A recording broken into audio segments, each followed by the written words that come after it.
हरि ओम। कस्तूरी तिलकं ललाटपटले वक्षस्थले कौस्तुभं नासाग्रे वरमौक्तिकं करतले वेणुः करे कंकणं सर्वांगे हरिचन्दनं स्वललितं कंठे च मुक्तावली गोपस्त्री परिवेष्टितो विजयते गोपालचूडामणिः वसुदेवसुतं देवं कंसचाणूरमर्दनं देवकी परमानन्दं कृष्णं वन्दे जगद्गुरुम्।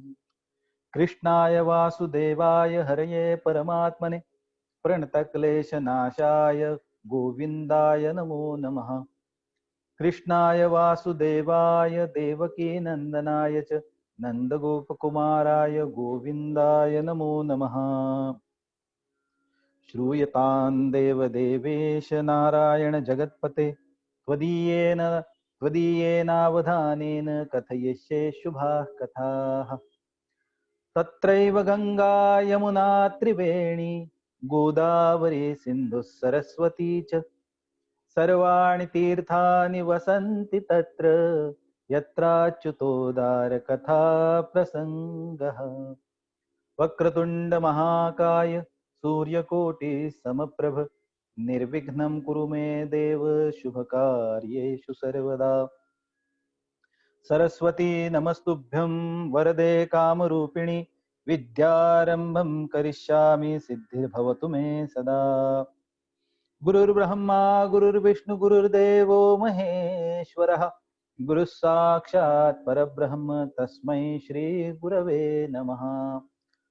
चिंता संतानहन्तारो यत्पादाम्बुजरेणवः स्वीयानान्तान् निजाचार्यान् प्रणमामि पुनः पुनः। नमस्तुभ्यं भगवते ज्ञानवैराग्यशालिने नारदाय सर्वलोक पूजिताय सुरर्षये।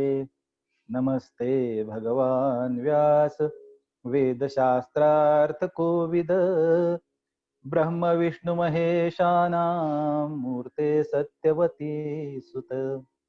शुकरूप प्रबोधज्ञ सर्वशास्त्र विशारद एतत्कथा प्रकाशेन मदज्ञानं विनाशय। श्रीमद्भागवताख्योऽयं प्रत्यक्षः कृष्ण एव हि स्वीकृतोऽसि मया नाथ मुक्त्यर्थं भवसागरे। मनोरथो मदीयोऽयं सफलः सर्वथा त्वया निर्विघ्नेनैव कर्तव्यो दासोऽहं तव केशव दासोऽहं तव केशव दासोऽहं तव केशव। श्री गणेशाय नमः। श्री सरस्वत्यै नमः। श्री गुरुभ्यो नमः। श्री भगवते गोपाल कृष्णाय नमः। श्री नारदादि भागवतेभ्यो नमो नमः। श्री कृष्ण गोविंद हरे मुरारे हे नाथ नारायण वासुदेव। श्री कृष्ण गोविंद हरे मुरारे हे नाथ नारायण वासुदेव। श्री कृष्ण गोविंद हरे मुरारे हे नाथ नारायण वासुदेव। श्री गोपाल कृष्ण भगवान की जय। मुरली मनोहर की जय। श्रीमद सद्गुरु श्री शंकर महाराज की जय। सब संतन की जय। कृष्ण चरितम अतिसुरसम कृष्ण चरितम अतिसुरसम मधुरम भक्तजनानां परम सुखकरम भक्तजनानां परम सुखकरम। असं हे श्रीकृष्ण चरित्र सगळ्या भक्तांना सुख देणारं आनंद देणारं ते आपण सुरू करतोय। भागवतामधला अतिशय सुंदर असा जो भाग आहे तो म्हणजे श्रीकृष्ण चरित्र आहे। बाकी भागवतामध्ये वेदांत आलेला आहे, शास्त्र चर्चा झालेली आहे. इतर अनेक राजांची, अनेक अवतारांची चरित्र इथे सांगितली गेलेली आहेत. पण श्रीकृष्ण चरित्र हे मात्र त्यातलं खास महत्वाचं चरित्र आहे, किंवा गाभाच म्हटलं तरी चालेल भागवताचं. आणि त्याला आपण आजपासून सुरुवात करतोय.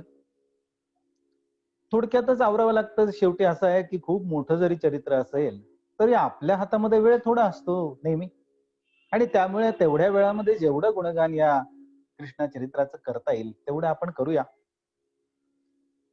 कृष्ण चरित्र गोडच आहे, फक्त सांगता येणं ही मात्र वेगळी गोष्ट असते. ते तेवढं गोड होणं ही तेवढी वेगळी गोष्ट असते. मुळात ते गोड आहे, पण मला नीट वाढता आलं नाही तर काय करणार, अशी होण्याची शक्यता नाकारता येत नाही. आणि त्यामुळे जे गोड आहे ते घ्या, कसं वाढलंय ते पाहू नका, तेवढी गोष्ट करून आपण ह्या चरित्राकडे वळूया. शुक महाराजांना नमस्कार करतो, व्यास महर्षींना नमस्कार करतो, आणि आमचे जे गुरु आहेत शंकर महाराज, नाना महाराज आम्ही त्यांना म्हणतो, ते त्यांनाही नमस्कार करतो. आणि या चरित्राला आपण आज सुरुवात करूया. बाकी आतापर्यंत आपण बरीच चरित्र पाहिलेली आहेत. रामचरित्र आपण थोडक्यामध्ये पाहिलं, इतर अनेक अवतार पाहून झाले.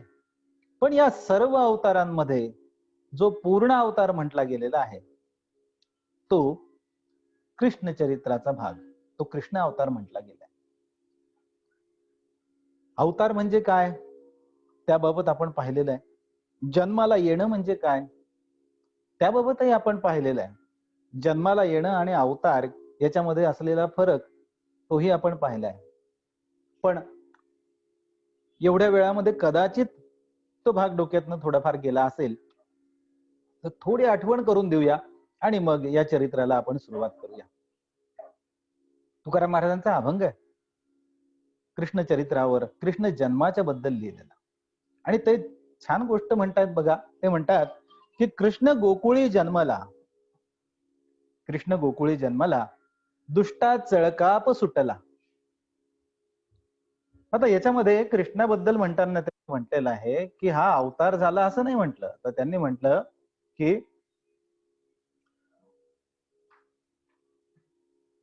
कृष्ण जन्मला. आता भगवंताचा होतो अवतार, भगवंत जन्माला येत नसतो, पण इथे त्यांनी म्हणताना कृष्ण गोकुळी जन्मला असं म्हटलं. आणि पुढे लगेच ते दुसऱ्या ओळीमध्ये म्हणतात की होता कृष्णाचा अवतार, आनंद करती नारी नर. हा जो भाग आहे हा महत्वाचा आहे, हा पाहण्यासारखा आहे.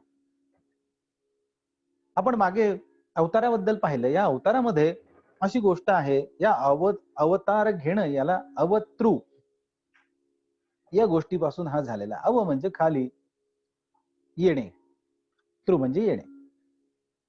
वरच्या दशेवरून खालच्या दशेला येणे याला म्हटलं जातं अवतार. म्हणजे परमेश्वराचा पूर्ण जो निर्गुण निराकार जे स्वरूप आहे ते उच्च स्वरूप आहे, पूर्ण स्वरूप आहे. आणि या उच्च स्वरूपापासून तो सगुण साकार होतो, म्हणजे थोडासा खालच्या स्वरूपाला येतो. कारण सगुण होणं याच्यामध्ये देह आला, देह आला की त्रिगुण आले, त्रिगुण आले की मग स्वभाव आले, विचार, आवडी निवडी या सगळ्या गोष्टी आल्या, सुख आणि दुःख त्याच्यामुळे आली. असा सगळा भाग या एका देहाच्या संबंधाने येऊन जातो. आणि म्हणून ज्यावेळी जन्म होतो त्यावेळी देह मिळतो, आणि देह मिळाला की खालच्या पातळीला आपण येऊन जातो.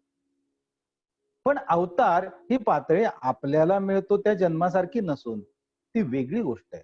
देह तर घेतला जातो, पण तो देह आपण जसे देह घेतो तसा नसतो, तो वेगळा असतो. मग या बाबतीमध्ये जन्म आणि अवतार याच्यामध्ये फरक काय आहे तर अगदी थोडक्यात सांगायचं झालं, छोट्या अगदी मोजक्या शब्दामध्ये सांगायचं झालं तर जन्म याच्यामध्ये पारतंत्र्य आहे आणि अवतार याच्यामध्ये स्वातंत्र्य आहे. जन्माला येणं आपल्या हातात नसतं, अवतार घेणं भगवंताच्याच हातात असतं. जन्माला आल्यानंतर शरीर कुठलं मिळेल ते आपल्या हातात नसतं. शरीर कुठलं घ्यायचं अवतारामध्ये भगवंत ठरवतो. जन्माला येऊन आपण काय करणार आहोत आपल्या हातात नसतं. अवतार घेऊन परमेश्वर काय करणार हे त्याच्या हातात असतं. जन्म झाल्यानंतर मृत्यू कसा होणार आणि कधी होणार हे आपल्या हातात नसतं. जन्माला येणाऱ्याच्या अवतार घेताना परमेश्वराच्या हातामध्ये जसं येणं आहे तसं इथून कार्य संपल्यानंतर निघून जाणं हे त्याच्याच हातात आहे. अशा पद्धतीने अवतार हा पूर्णपणे स्वतंत्र आहे आणि जन्म जो आहे तो ते पारतंत्र्य आहे. जन्म हे बंधन आहे आणि अवतार ही मुक्तावस्थेतलीच प्रक्रिया आहे. आणि त्यामुळे हा फरक इथे फार मोठा आहे. ही गोष्ट आपण लक्षात घ्यायला पाहिजे. या जन्म मरणाच्या चक्रातून सुटण्यासाठी आपल्याला अज्ञानावर विजय मिळवावा लागतो, ज्ञान मिळवावं लागतं, आत्मज्ञान प्राप्त करून घ्यावं लागतं आणि नंतर आपण या चक्रामधून सुटू शकतो. पण अवताराच्या बाबतीमध्ये हे आत्मज्ञान पहिल्यापासूनच असतं, मध्येही असतं आणि अवतार संपतो त्याही वेळी ते तसंच असतं. त्यामुळे सर्व वेळी आपल्या स्वरूपामध्येच असणं, तरीही शरीर घेऊन कार्य करणं याला म्हणायचं अवतार. आणि बाकी जे सगळं जन्माला येणं आणि या सगळ्या गोष्टी आहेत त्या आपल्यासारख्या ज्या पारतंत्र्यामध्ये असतात तशा. पण इथे कृष्णाबद्दल म्हणताना तुकोबांनी म्हटलेलं आहे की कृष्ण गोकुळी जन्मला, दुष्टा चळकाप सुटला आणि होता कृष्णाचा अवतार, आनंद करती नारी नर. या दोन्ही गोष्टी कशा झाल्या मग? जर भगवंत जन्माला आलाय, बरं कृष्ण हा पूर्णावतार आहे आणि पूर्णावतार असताना तो जर त्याने अवतार घेतलेला आहे तर त्याच्या बाबत तो जन्माला आला असं कसं म्हटलं? तर गोष्ट अशी आहे की जरी भगवंताने अवतार घेतला असेल, जरीही भगवंत स्वतंत्र असतील, जरी त्यांना काय करायचं आहे, केव्हा जायचं आहे, केव्हा यायचं आहे हे सगळं त्यांना माहिती असेल, तरीही त्यांना हे सगळं माहिती आहे आणि ते स्वतंत्र आहेत हे ज्यांना कळत नाही असे म्हणतात की तो जन्माला आला. आपल्यासारखे अज्ञानी लोक जे आहेत ते म्हणतात भगवंत जन्माला आले, कृष्ण जन्माला आला. अनेक लोक आजही वादविवाद करत असतात. आपण पाहतो बघा, रामाच्या बाबतीत आत्ताच राम मंदिराचा सगळा विषय झालेला आहे आणि त्यावेळी अनेक लोक म्हणतात की राम काही जन्माला आलेलाच नव्हता आणि आला होता तो एक सामान्य माणूस होता, साधा एक राजा होता. तो तुमचा देव कसा असू शकतो? आणि देव असेल तो जन्माला कसा येऊ शकतो? तो काल्पनिक असला पाहिजे. अशा पद्धतीच्या अनेक भ्रम लोकांच्या मध्ये आहेत आणि ते असू द्यावेत, त्यांना ते लखलाभ. ज्याने अभ्यास केला त्याला ही गोष्ट कळून येते. त्यामुळे हे जे जन्माला येणं तुकोबांनी दाखवलेलं आहे श्रीकृष्णाचं, कृष्ण गोकुळी जन्माला असं जे म्हटलंय त्याच्या पुढच्याच भागामध्ये त्यांनी असं म्हटलंय की दुष्टा चळकाप सुटला. असे जे दुष्ट आहेत, अहंकारी जीव आहेत, अज्ञानी जे जीव आहेत त्यांना असं वाटतं की कृष्ण जन्मला आहे, कारण त्यांच्या अज्ञानामुळे त्यांची तशी भ्रांती आहे. पण पुढे मग ते लगेच सांगताय की होता कृष्णाचा अवतार, आनंद करती नारी नर. कोणते नारी नर आनंद करतात? तर जे कृष्णाचे भक्त आहेत, जे भगवंताचे भक्त आहेत त्यांना आनंद होतो की भगवंताचा अवतार झालेला आहे आणि ते म्हणतात की हा अवतार आहे.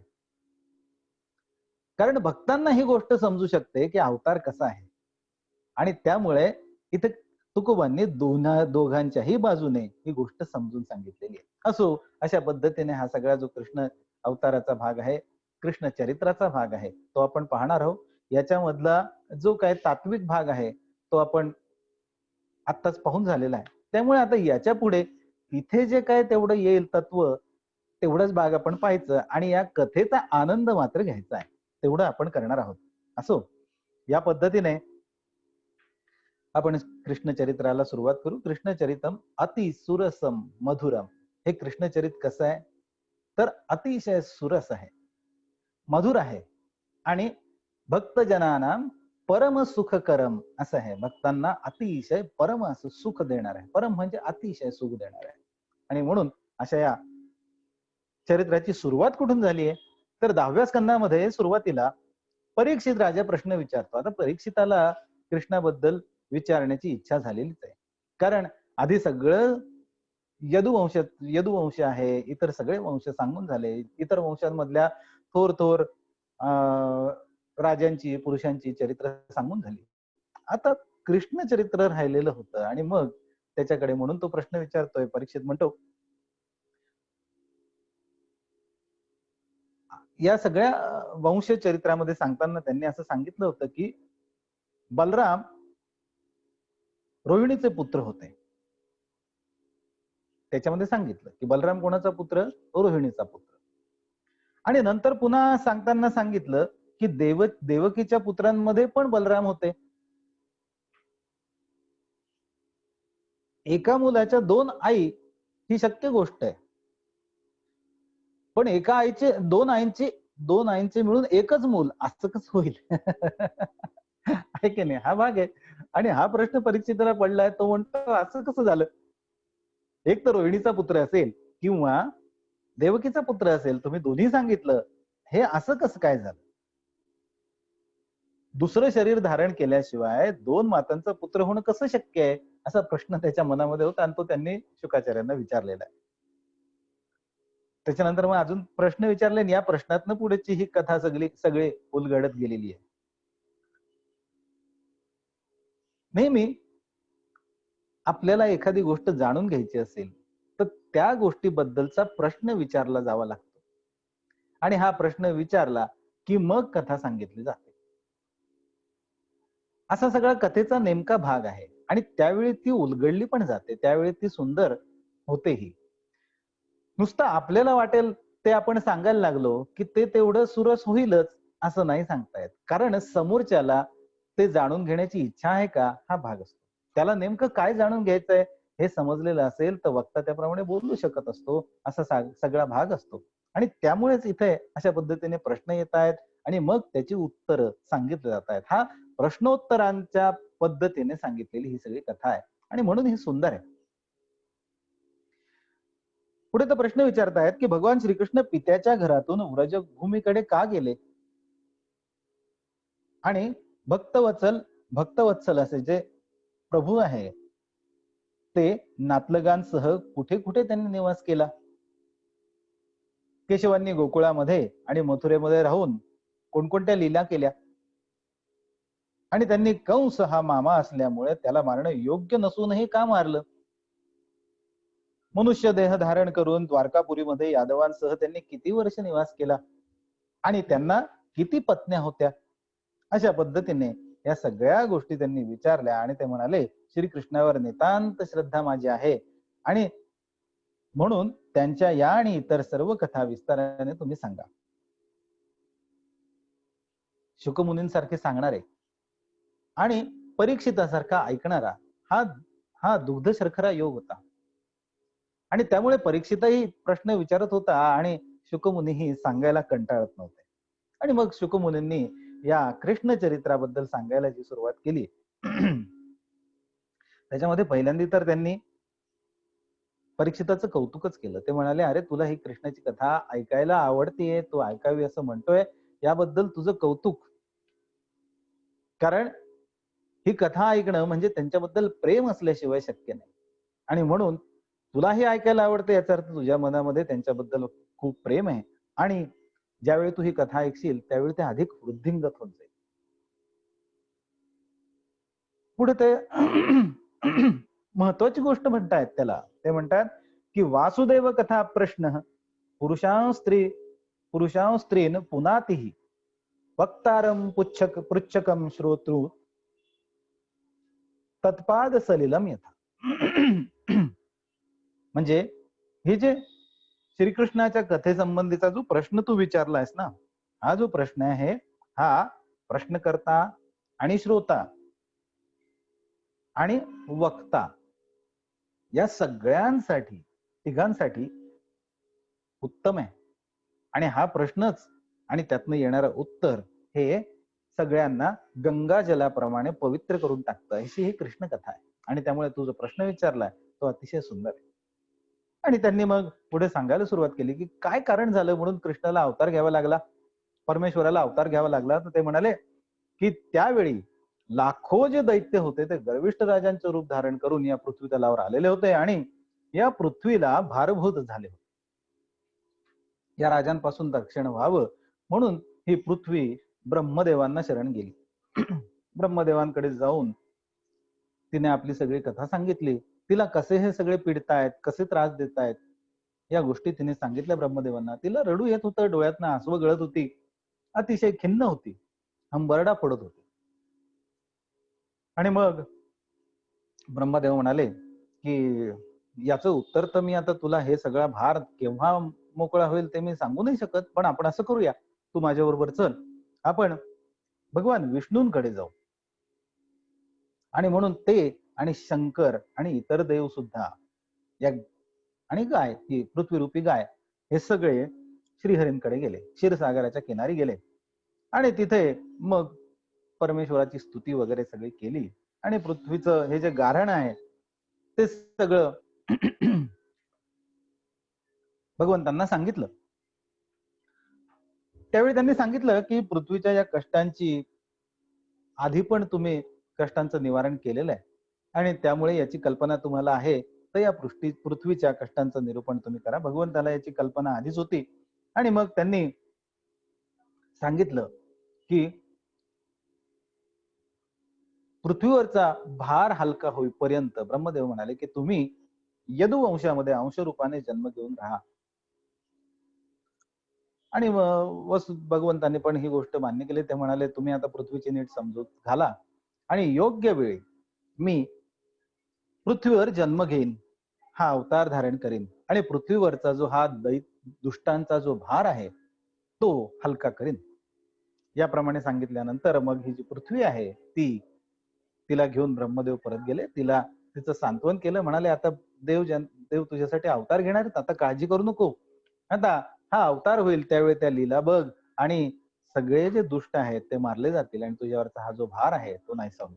या पद्धतीने सांगून तिची रवानगी केली. त्यानंतर मग शुकमुनी म्हणतायत की पुढे पूर्वी यदुवंशाचा राजा शूरसेन हा मथुरा नगरीमध्ये राहून माथुर आणि शूरसेन या देशांवर राज्य करत होता. मथुरा जी आहे तिच्यावर राज्य कोणाचं होतं? शूरसेनाचं होतं. त्यावेळेपासून मथुरा ही सर्व यादवांची राजधानी झाली होती. भगवान श्रीहरी नेहमी तिथे विराजमान असतात असं सांगितलंय. मथुरा हे त्यांचं आवडतं नगर आहे. एकदा शूरसेनाचे जे पुत्र होते वसुदेव मथुरेमध्ये विवाह करून आपल्या नवपरिणित पत्नीसह देवकीसह जाण्यासाठी रथावर आरूढ झाले. उग्रसेनाचा पुत्र कंस याने आपली जी चुलत बहीण देवकी होती तिला खुश करण्यासाठी अनेक रथ सोन्याचे तिला भेट दिले होते. आणि मग एका रथावर त्यांना बसवून त्या रथाचा लगाम स्वतः हातामध्ये धरून हा तिला घेऊन निघालेला होता. देवक जो होता हा हे देवकीचे वडील, तिचं आपल्या मुलीवर खूप प्रेम होतं. त्यामुळे सासरी जाताना तिच्याही बरोबर त्यांनी भरपूर सोनं नाणं वगैरे दिलेल्या होत्या, भरपूर गोष्टी आहेर म्हणून दिलेल्या होत्या. आणि मग हे सगळे ही वरात निघालेली होती, वधूवर निघाले होते. आणि वाटेमध्ये जात असताना अचानक आकाशवाणी झाली. आणि आकाशवाणीमधून असं म्हटलं गेलं की अरे, कंसाला उद्देशून आकाशवाणी होती. म्हणाले अरे मूर्खा कंसा, जिला तू रथामध्ये बसवून घेऊन चाललायस तिचा 8वा पुत्र तुला मारेल. आणि ही आकाशवाणी झाली. मात्र कंस हा जो होता मुळात अत्यंत पापी आणि दुष्ट. भोजवंश म्हटला गेला आहे, म्हणजे हाच यदुवंश, त्याला तो कलंक होता. यदुवंशाने भोजवंशाचा होता, मामा होता ना याचा, कृष्णाचा, तो भोजवंशाचा होता. आकाशवाणी ऐकली त्याने आणि संतापला, आणि मग याला कमरेची तलवार उपसली आणि बहिणीची वेणी पकडून तिला मारायला तयार झाला. अतिशय क्रूर होता, निर्लज्ज होता. या सगळ्या कृत्याचं त्याला काही कुठे सोयरसुतक नव्हतं. वसुदेव मध्ये आले. वसुदेवांनी त्याला अडवलं. म्हणाले अरे कंसा, तू हे काय करतोय, असं करू नको.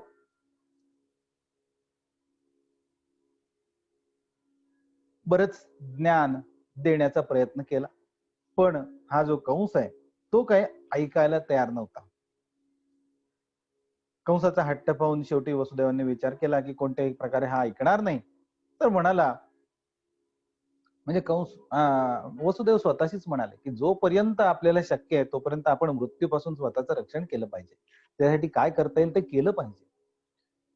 मग आता दुसरा एक उपाय आहे, ते म्हणाले की देवकी तर तुला मारणार नाहीये, देवकीचे 8वा पुत्र तुला मारणार आहे ना, तर मी असं करतो की देवकीचे जे पुत्र होतील ते मी तुला आणून देतो. मग तर झालं, देवकीला तू मारू नको. कंसालाही पटलं ते. कंस म्हणाला, ठीक आहे, हरकत नाही, तू पुत्र मला आणून देत जा, मग मला तुम्हाला मारण्याचं काही कारण नाही, मग तुम्ही राहू शकता. आणि मग अशा पद्धतीने त्यांना सोडलं. कंसही निघून गेला. पुढे नंतर योग्य वेळी सर्व देवता रूप जी देवकी होती, कारण तिच्या पोटी विष्णू परमेश्वर अवतार घेणार होते, म्हणून ती सर्व देवता स्वरूप होती. तिने प्रतिवर्षी एक याप्रमाणे 8 पुत्रांना जन्म दिला आणि एका कन्येला पण जन्म दिला. पहिला जो पुत्र होता त्याचं नाव होतं कीर्तिमान. वासुदेवांनी त्याला मोठ्या कष्टाने कंसाकडे आणून दिलं,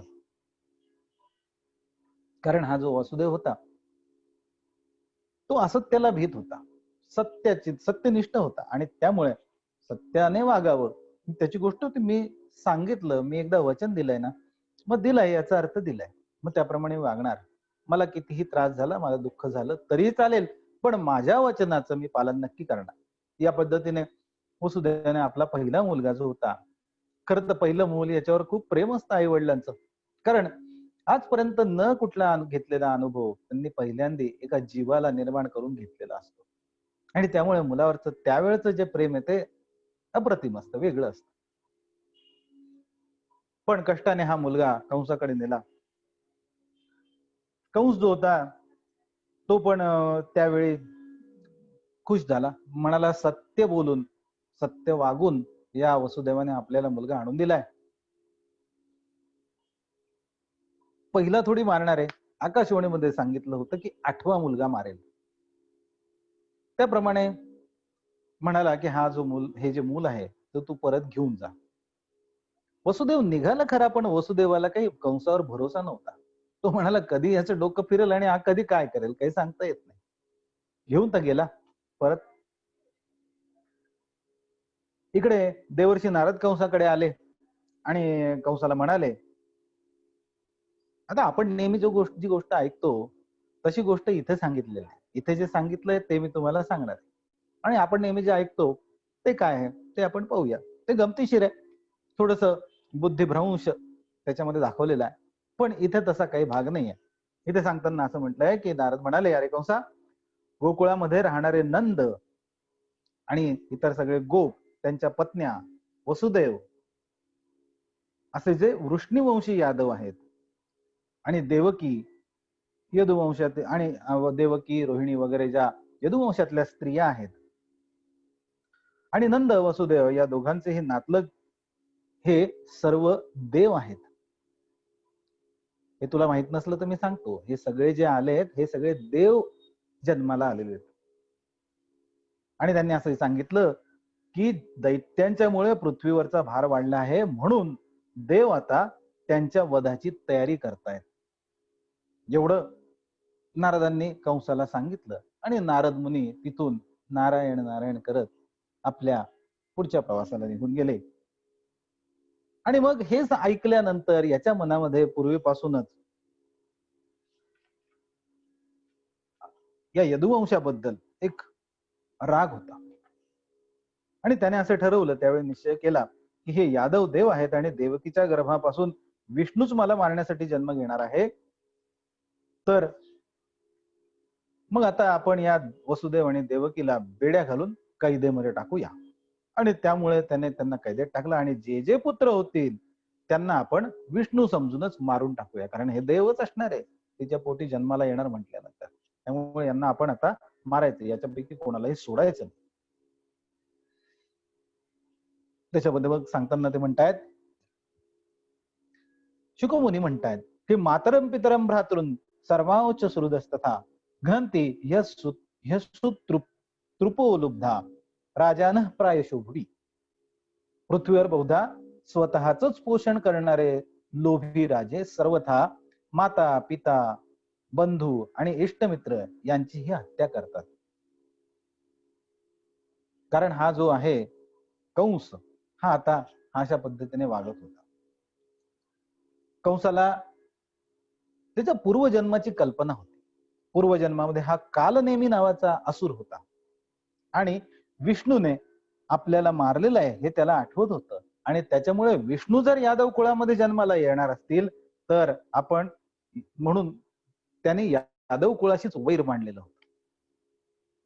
अशा पद्धतीने मग हा कंस यदू भोज आणि अंधक वंशाचे जे राजे आहेत त्याचे जे वडील आहेत उग्रसेन, त्या उग्रसेनांना त्याने कैद केलं आणि स्वतः शूरसेन देशाचं राज्य तो करायला लागला. मथुरा हे राज्य शूरसेनाचं होतं आणि म्हणून त्यालाही तिथून हे करून कैद्यामध्ये टाकून तो राज्य करायला लागलेला होता. अशा पद्धतीने हा सगळा भाग त्यांनी सांगितला. आणि मग नंतर आता पहिला पुत्र मारला, दुसरा मारला, तिसरा, चौथा, पाचवा हे सगळे मारले गेले. सहावा तोही मारला. 6 मुलं या कंसाने मारली होती. अतिशय वाईट पद्धतीने मारलेली होती. यात तसं काही फार वर्णन केलेलं नाही, पण अनेक ठिकाणी ते वर्णन केलेलं आहे की देवकीच्या हातात हिसकावून ती मुलं तो घराघरा फिरवून समोर एक भिंत जी होती किंवा शिळा जी होती तिच्यावर आपटून मारत होता. लहान मूल ते एवढस बाळ, त्याला एवढ्या मोठ्या कंसाने जर जोरात आपटलं तर त्याचं डोकं फुटून चटणी होऊन जात असेल, तुकडे तुकडे होऊन जात असेल. अशा पद्धतीने या सगळ्या पुत्रांना मारलंय, 6 पुत्रांना. आता ज्यावेळी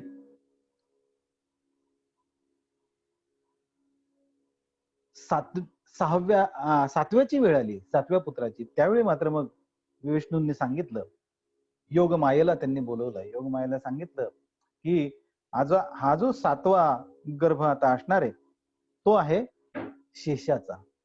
शेष संकर्षण हे या देवकीच्या गर्भामध्ये जाणार आहेत. पण तू आता एक काम करायचं, तू तिथे जाऊन या देवकीच्या उदरामध्ये जो हा शेषाचा अंश असणार आहे तो गर्भ जो आहे तो तिथून काढायचा आणि रोहिणीच्या पोटामध्ये नेऊन ठेवायचा. हे काम तू माझं कर. एवढं झालं की मग पुढचं मी सांभाळेन. अशा पद्धतीने मग या योगमायेने देवकीच्या गर्भामध्ये असलेला हा जो शेषाचा गर्भ आहे, शेषरूपी शेष अंशाचा जो गर्भ होता तो काढला आणि तो रोहिणीच्या गर्भामध्ये नेऊन प्रस्थापित केला. आता सगळ्यांना असं वाटायला लागलं की देवकीचा जो गर्भ आहे तो पडला आहे. सगळे दुःखी झाले. तिथे जे काय त्यांच्यावर या वसुदेव आणि देवकीवर ज्यांचं प्रेम होतं ते दुःखी झाले आणि हे मात्र संभ्रमात पडले, कंस इत्यादी असुर जे होते ते, की आता हा 7वा गर्भ धरायचा की नाही धरायचा, म्हणजे पुढचा येणारा 7वा असेल की 8वा असेल. आता हे संभ्रम निर्माण केला गेला. देवकीच्या गर्भातून काढून घेतल्यामुळे शेषाला लोक जगामध्ये संकर्षण म्हणतात. तो लोकरंजन करणारा असल्यामुळे त्याला राम म्हणतात आणि बलवानांमध्ये श्रेष्ठ असल्यामुळे बल म्हणजे बलराम असं सुद्धा म्हणतात. अशा पद्धतीने ही सगळी गोष्ट घडलेली 7व्या गर्भाच्या बाबतीमध्ये. यानंतर मग पुढे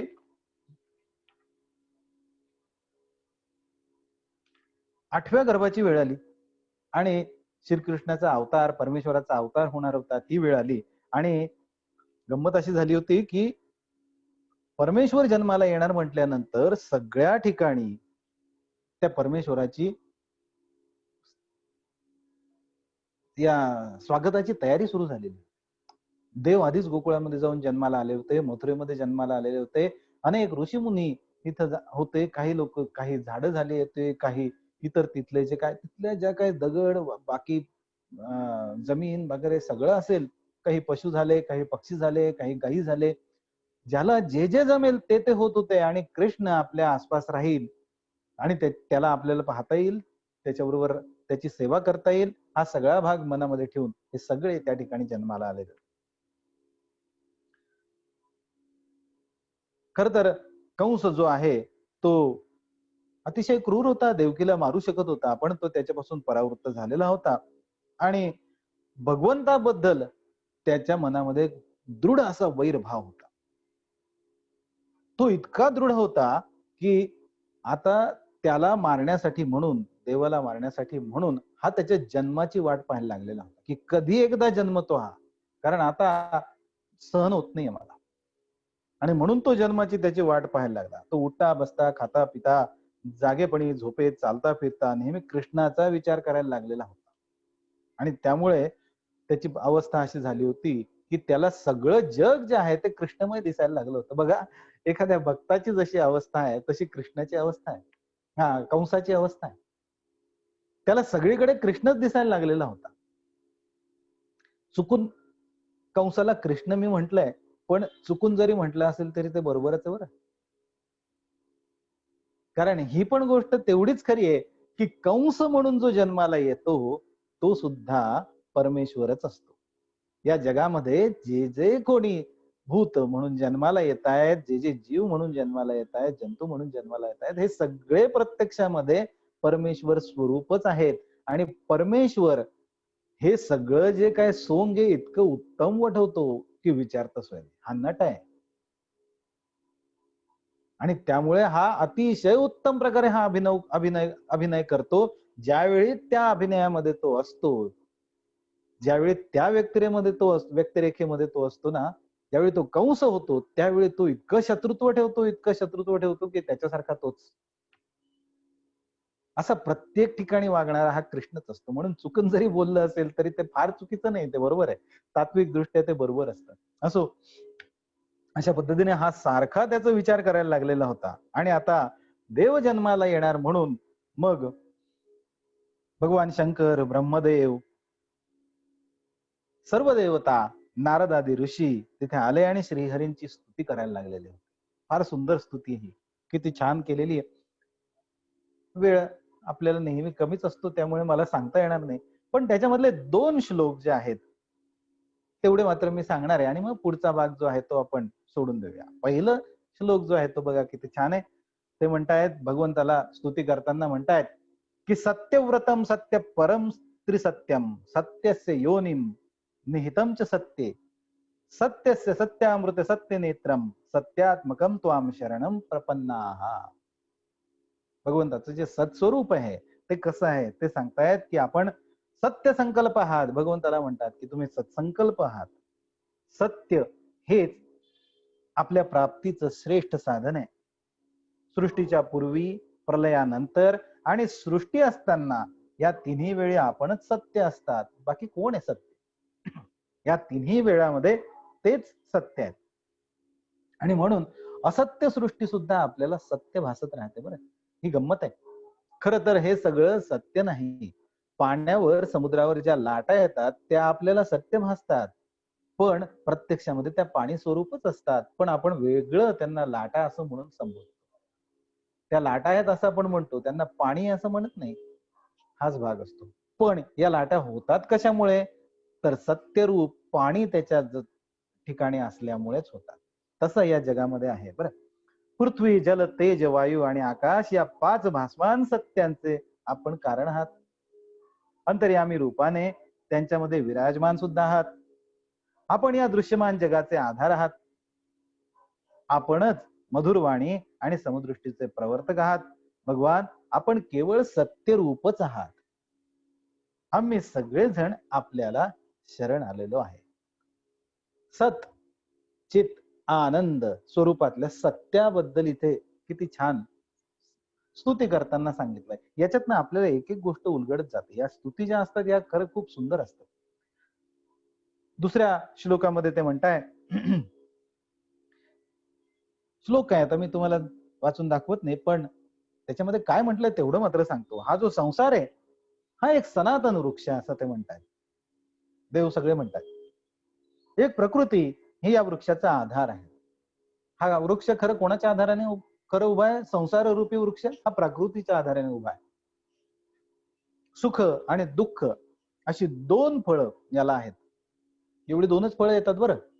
तुम्ही कुठलंही कर्म करा, काहीही कार्य करा, काहीही मागा, किंवा परमेश्वराकडनं काहीही मिळू द्या, किंवा परमेश्वराकडनं नाही इतर कोणाकडनं काही मिळू द्या, प्रत्यक्षामध्ये तुम्हाला दोनच गोष्टी मिळतात. एक आहे सुख आणि दुसरं आहे दुःख. तुमच्या मनाप्रमाणे गोष्ट घडली तर होतं सुख, आणि मनाप्रमाणे नाही घडली तर होतं दुःख. त्यामुळे फळ काय आहे? दोनच. या संसार रूपी वृक्षाला दोनच फळं येतात. आपण अनेक फळं आहेत असं म्हणतो, पण तसं नाहीये. सत्व रज तमा ही तीन मुळं आहेत त्याची. या तीन मुळांनी हा रस जाऊन हे सुख दुःख रूपी फळ निर्माण होत असतात. धर्म अर्थ काम मोक्ष हे चार रस आहेत. कान त्वचा नेत्र जीभ आणि नाक हे याला जाणण्याचे 5 प्रकार आहेत. उत्पन्न होणं, स्थिर असणं, वाढणं, बदलणं, क्षय होणं आणि नष्ट होणं हे याचे स्वभाव आहेत. रस, रक्त, मांस, मेद, अस्थि, मज्जा, शुक्र अशा 7 धातू या वृक्षाच्या साली आहेत. पंचमहाभूत मन बुद्धी अहंकार या त्याच्या 8 फांद्या आहेत. याला अष्टधा प्रकृती म्हटलं गेलेलं आहे बरं. याला मुख, डोळे, कान, नाक, गुद, शेषण अशी 9 द्वार आहेत. 9 दार म्हणजे ढोली आहे. प्राण, अपान, व्यान, उदान, समान, नाग, कूर्म, कृकल, देवदत्त, धनंजय असे जे 10 प्राण म्हणून सांगितले गेलेले आहेत ते याची 10 पानं आहेत. आणि या संसार रूप वृक्षावर जीव आणि शिव हे 2 पक्षी, जीव आणि ईश्वर हे जे 2 पक्षी आहेत ते बसलेले आहेत. याच्यामधला जो जीवरूपी पक्षी आहे तो या सुख आणि दुःख रूपी संसार वृक्षाची सुख आणि दुःख रूपी फळ ही चाखत असतो, आणि त्याच्याने तो सुद्धा सुखी आणि दुःखी होत असतो. पण ईश्वर जो असतो हा नुसताच त्या संसार रूपी वृक्षावर बसलेला असतो. तो कुठल्याही फळाला त्याचं तोंड लावत नाही, त्या फळाकडे पाहत सुद्धा नाही, आणि त्यामुळे तो मात्र आनंदी असतो. हा भाग लक्षात घेण्यासारखा आहे. फार छान आहे. हे उपनिषदामधलंच रूपक या ठिकाणी सांगितलं गेलेलं आहे. अशी हे सगळ्या पद्धतीने अतिशय सुंदर भगवंताची स्तुती केली. आणि मग ही स्तुती झाल्यानंतर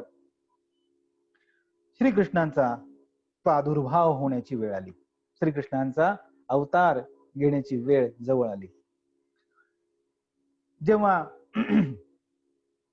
सर्व गुणांनी युक्त अतिशय उत्तम अशी वेळ आली, परमेश्वर जन्माला यायचा होता, परमेश्वर अवतार घ्यायचा होता, वेळ काही अशी कुठली तरी असणार का? सगळी नक्षत्र शुभ होती. त्यावेळेचं नक्षत्र जे आहे ते रोहिणी नावाचं नक्षत्र होतं. आकाशातली सगळे नक्षत्र, ग्रह, तारे सगळे शुभ होते, आणि अशा वेळी भगवंताने प्रकट व्हायचं ठरवलं. सगळ्या दिशा कशा होत्या? अतिशय प्रसन्न होत्या. आकाशामध्ये तारे तेजाने झगमगत होते.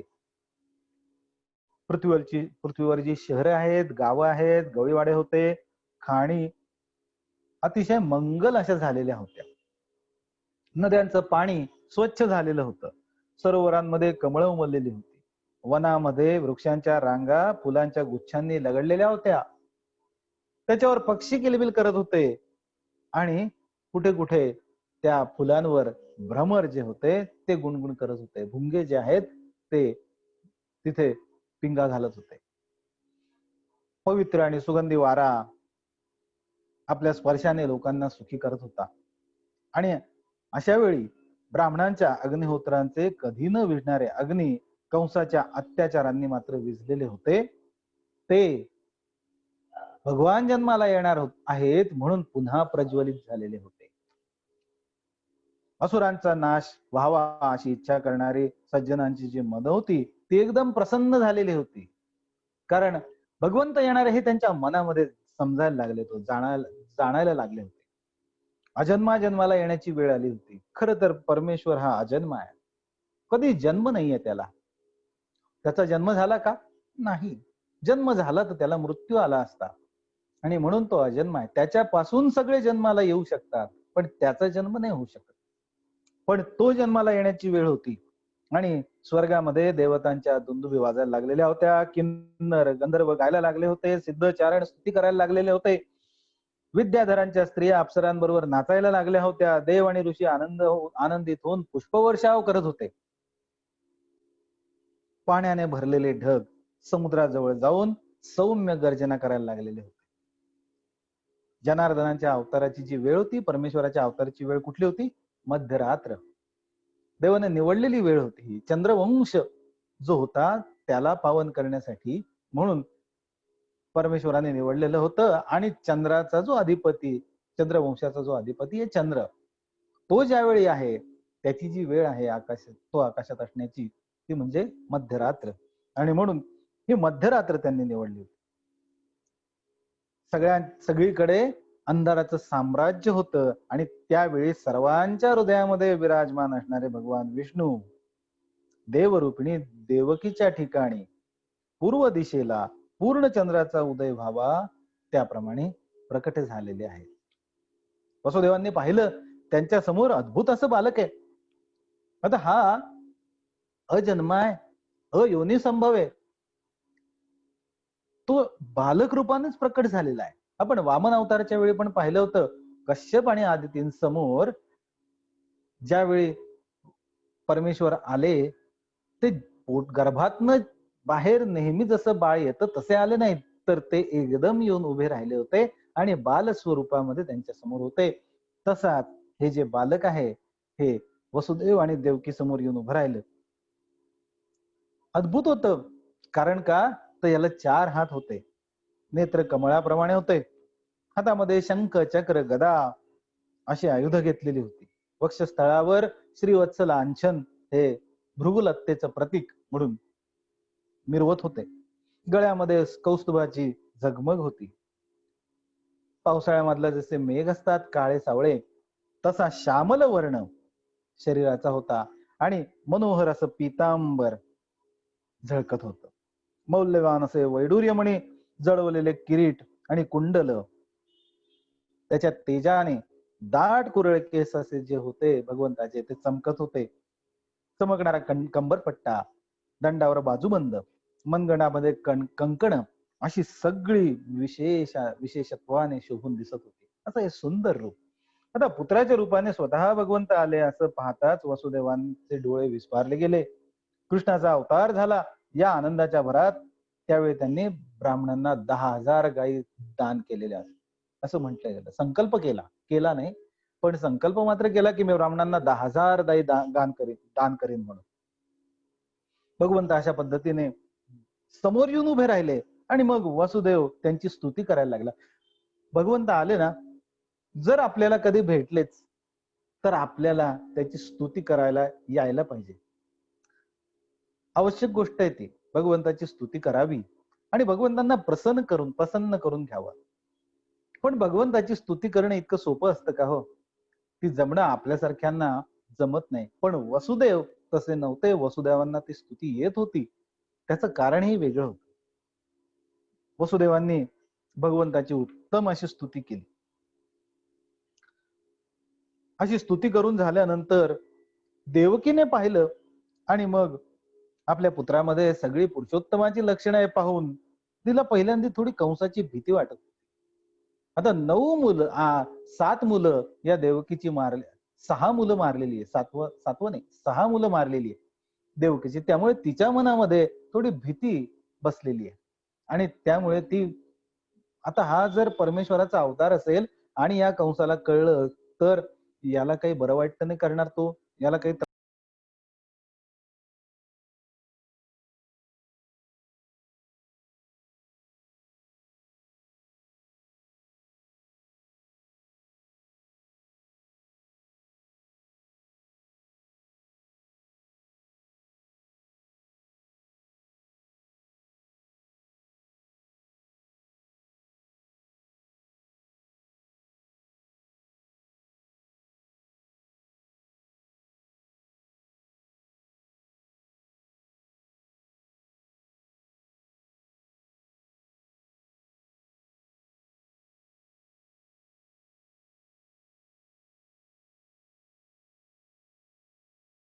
आता येतोय का?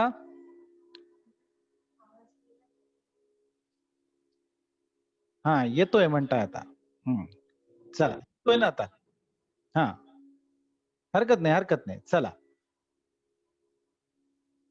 तर मग देवकी आता भगवंताची स्तुती करायला लागलेली आहे. पहिल्यांदा वसुदेवांनी केली, आता देवकी स्तुती करतीये. आणि मग ती फार छान गोष्ट म्हणते. एकच फक्त त्या स्तुतीमधला एक मी श्लोक तुम्हाला जो आहे तेवढा सांगणार आहे. कारण त्याच्यामध्ये एक महत्त्वाची गोष्ट सांगितली बघा. ती म्हणते, की ब्रह्मदेवाचं संपूर्ण आयुष्य 2 परार्ध ते संपल्यावर सगळे लोक नष्ट होतात. पंचमहाभूत प्रकृतीमध्ये लीन होऊन जातात. कालशक्तीच्या प्रभावाने दृश्य विश्व अदृश्य होतं, नाहीसं होतं. आणि त्यामुळे त्यावेळी एकमेव आपण शिल्लक असतात. शेष बाकी राहतात. आणि म्हणून आपलं नाव शेष आहे. म्हणजे भगवंताचंच नाव खरं तर शेष आहे. आणि शेष का आहे? कारण सगळं निघून गेल्यानंतरही जे उरतात ते आहेत भगवंत, म्हणून त्यांना म्हटलं गेलंय शेष.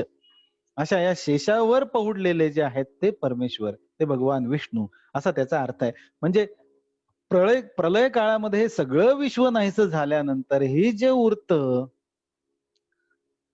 ते स्वरूप म्हणजे भगवंताचं स्वरूप आहे. त्याला शेष म्हटलं गेलेलं आहे. अशा पद्धतीने या देवकीने अतिशय सुंदर अशी स्तुती भगवंताची केली आहे. नंतर मग या स्तुतीने प्रसन्न होऊन भगवान बोलायला लागले. ते म्हणाले, की माते, स्वयंभुव मन्वंतरामध्ये पूर्वजन्मी तू पृश्नी होती. स्वयंभुव मन्वंतरातली गोष्ट ते सांगतायत आईला, की तुला आठवत नसेल आता, पण मी तुला सांगतो, की त्यावेळी तू पृश्नी होती. पृश्नी नावाची स्त्री होती. आणि हे जे वसुदेव आहेत, हा सुतपा नावाचा पुण्यशील असा प्रजापती होता.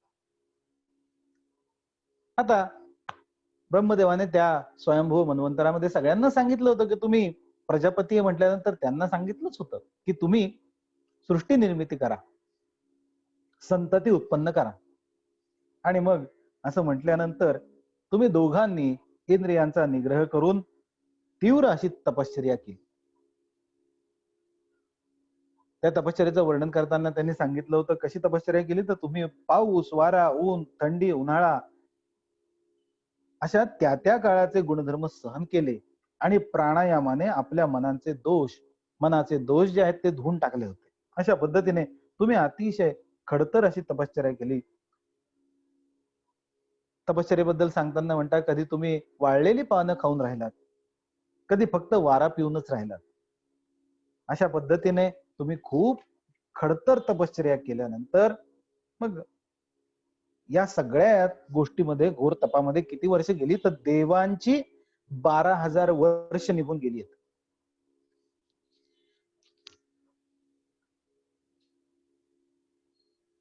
देवांची 12,000 वर्ष या सगळ्या कालावधीमध्ये निघून गेली आहेत. आणि असं ज्यावेळी घडलं आहे त्यानंतर मग मी तुम्हाला प्रसन्न झालो आणि मी सांगितलं वर मागा. आणि वर मागा म्हटल्यानंतर तुम्ही माझ्याकडे माझ्यासारखा पुत्र मागितला. मी तथास्तु तुम्हाला म्हटलं, माझ्यासारखा पुत्र मी देईन म्हटलं. पण नंतर मला लक्षात आलं, की माझ्यासारखा पुत्र होऊ शकत नाही. माझ्यासारखा दुसरा कोणी असू शकत नाही. आणि म्हणून तुमचं मनोरथ सफल करण्यासाठी म्हणून मी तुमच्या पोटी जन्म घेण्याचं ठरवलं. त्यावेळी मग तुमच्या पोटी मी जन्माला आलो आणि पृश्निगर्भ नावाने प्रख्यात झालो. पृश्नीचा मुलगा म्हणून पहिल्यांदा मी जो जन्माला आलोय तो पृश्निगर्भ म्हणून जन्माला आलेलो आहे. नंतर पुढच्या जन्मामध्ये देवकी आई तू अदिती झालेली होती.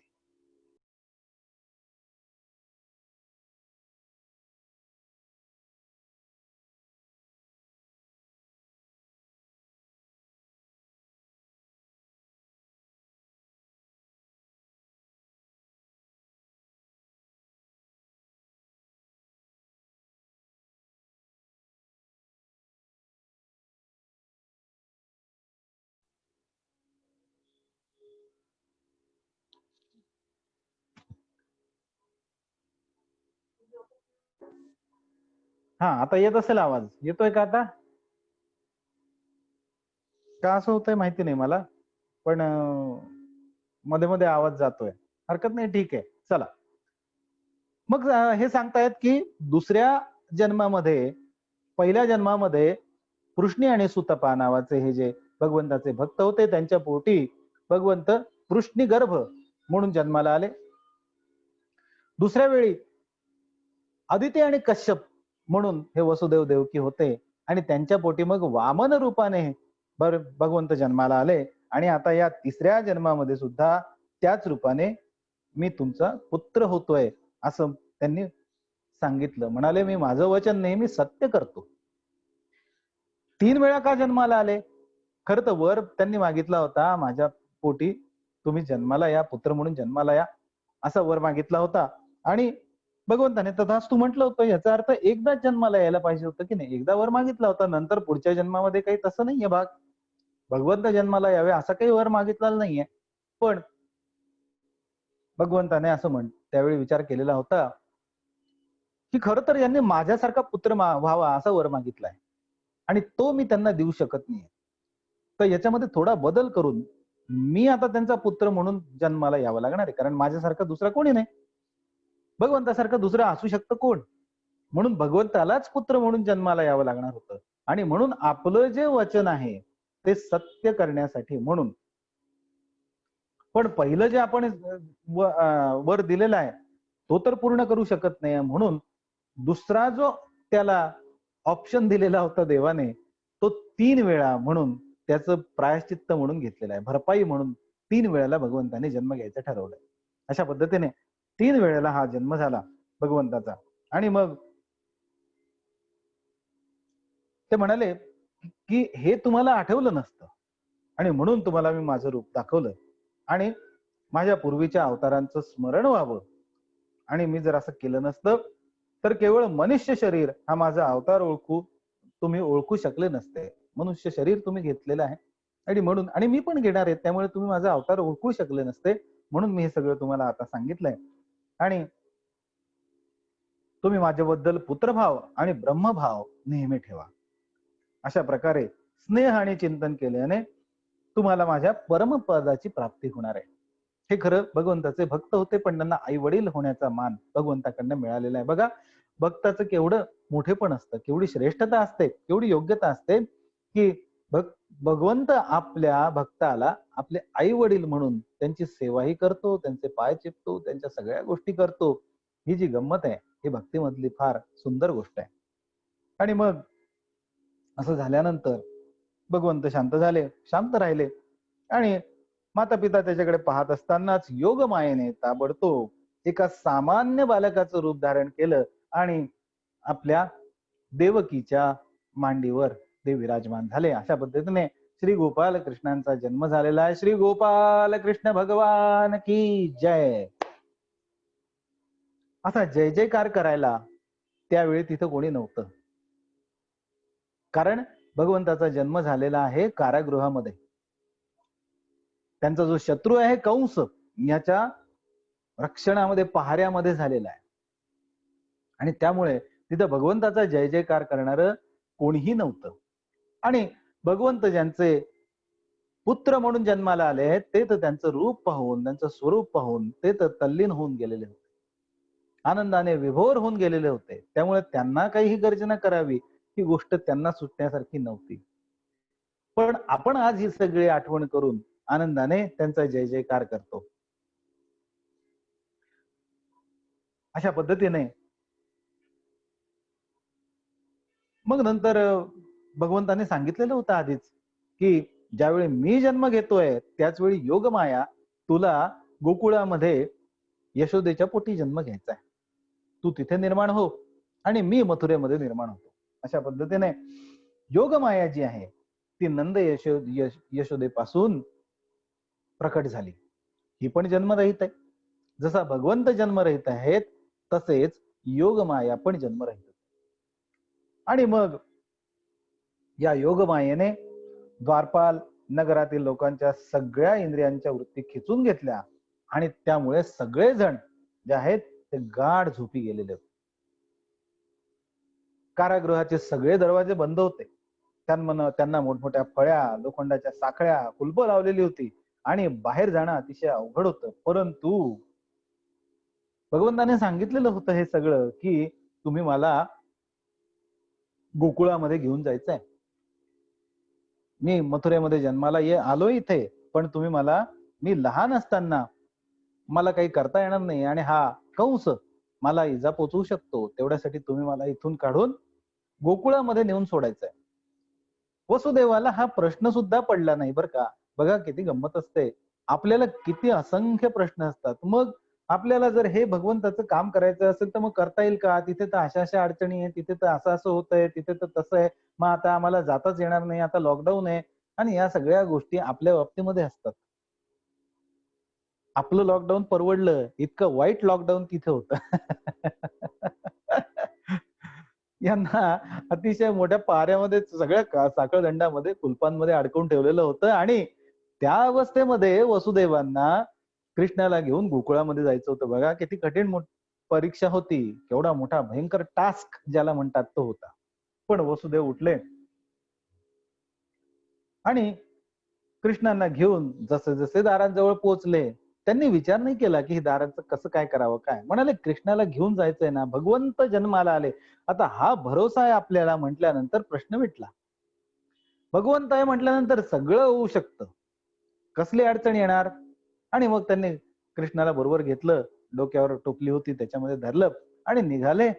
निघाल्यावर दारापर्यंत पोहोचले आणि दारापर्यंत पोहोचल्यावर आश्चर्य काय की त्या दाराचं कुलूप आपोआप उघडलं. साखळ्या गळून पडल्या आणि दारं उघडली गेली. आणि असं करत करत करत हा जो वसुदेव आहे तो आपल्या मुलाला म्हणजे या भगवंताला घेऊन, कृष्णाला घेऊन झपझप पावलं उचलत अंधारामध्ये उजाडायच्या आत परत यायचं होतं. त्यावेळी तो बाहेर पडला. त्यावेळी ढग हळूहळू गर्जना करत होते, वर्षाव करत होते आणि म्हणून पावसापासून भगवंताला वाचवण्यासाठी शेष जो आहे नाग, तो आपल्या फणांनी त्याच्यावर, भगवंतावर छत्र करून वसुदेवाच्या मागोमाग जायला लागला आणि भगवंताला पावसापासून वाचवायला लागला. त्या दिवसामध्ये वारंवार पाऊस पडत होता.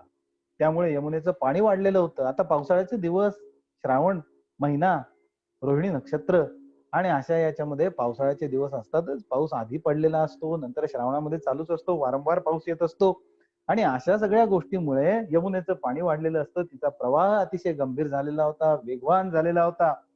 पण पाण्यावर ज्या लाटा येत होत्या त्याच्यामुळे त्याच्यामध्ये फेस निर्माण होत होता, भोवरे निर्माण होत होते. आणि असं असून सुद्धा ज्याप्रमाणे अवघड अशा समुद्रावर सीतापती रामांनी सेतू उभारला होता आणि ते उभारण्यासाठी म्हणून समुद्राने जागा करून दिलेली होती, तसाच भाग यमुनेच्या बाबतीत पण घडला आणि यमुनेने भगवंतासाठी वाट करून दिली, असा सगळा भाग इथे सांगितलाय.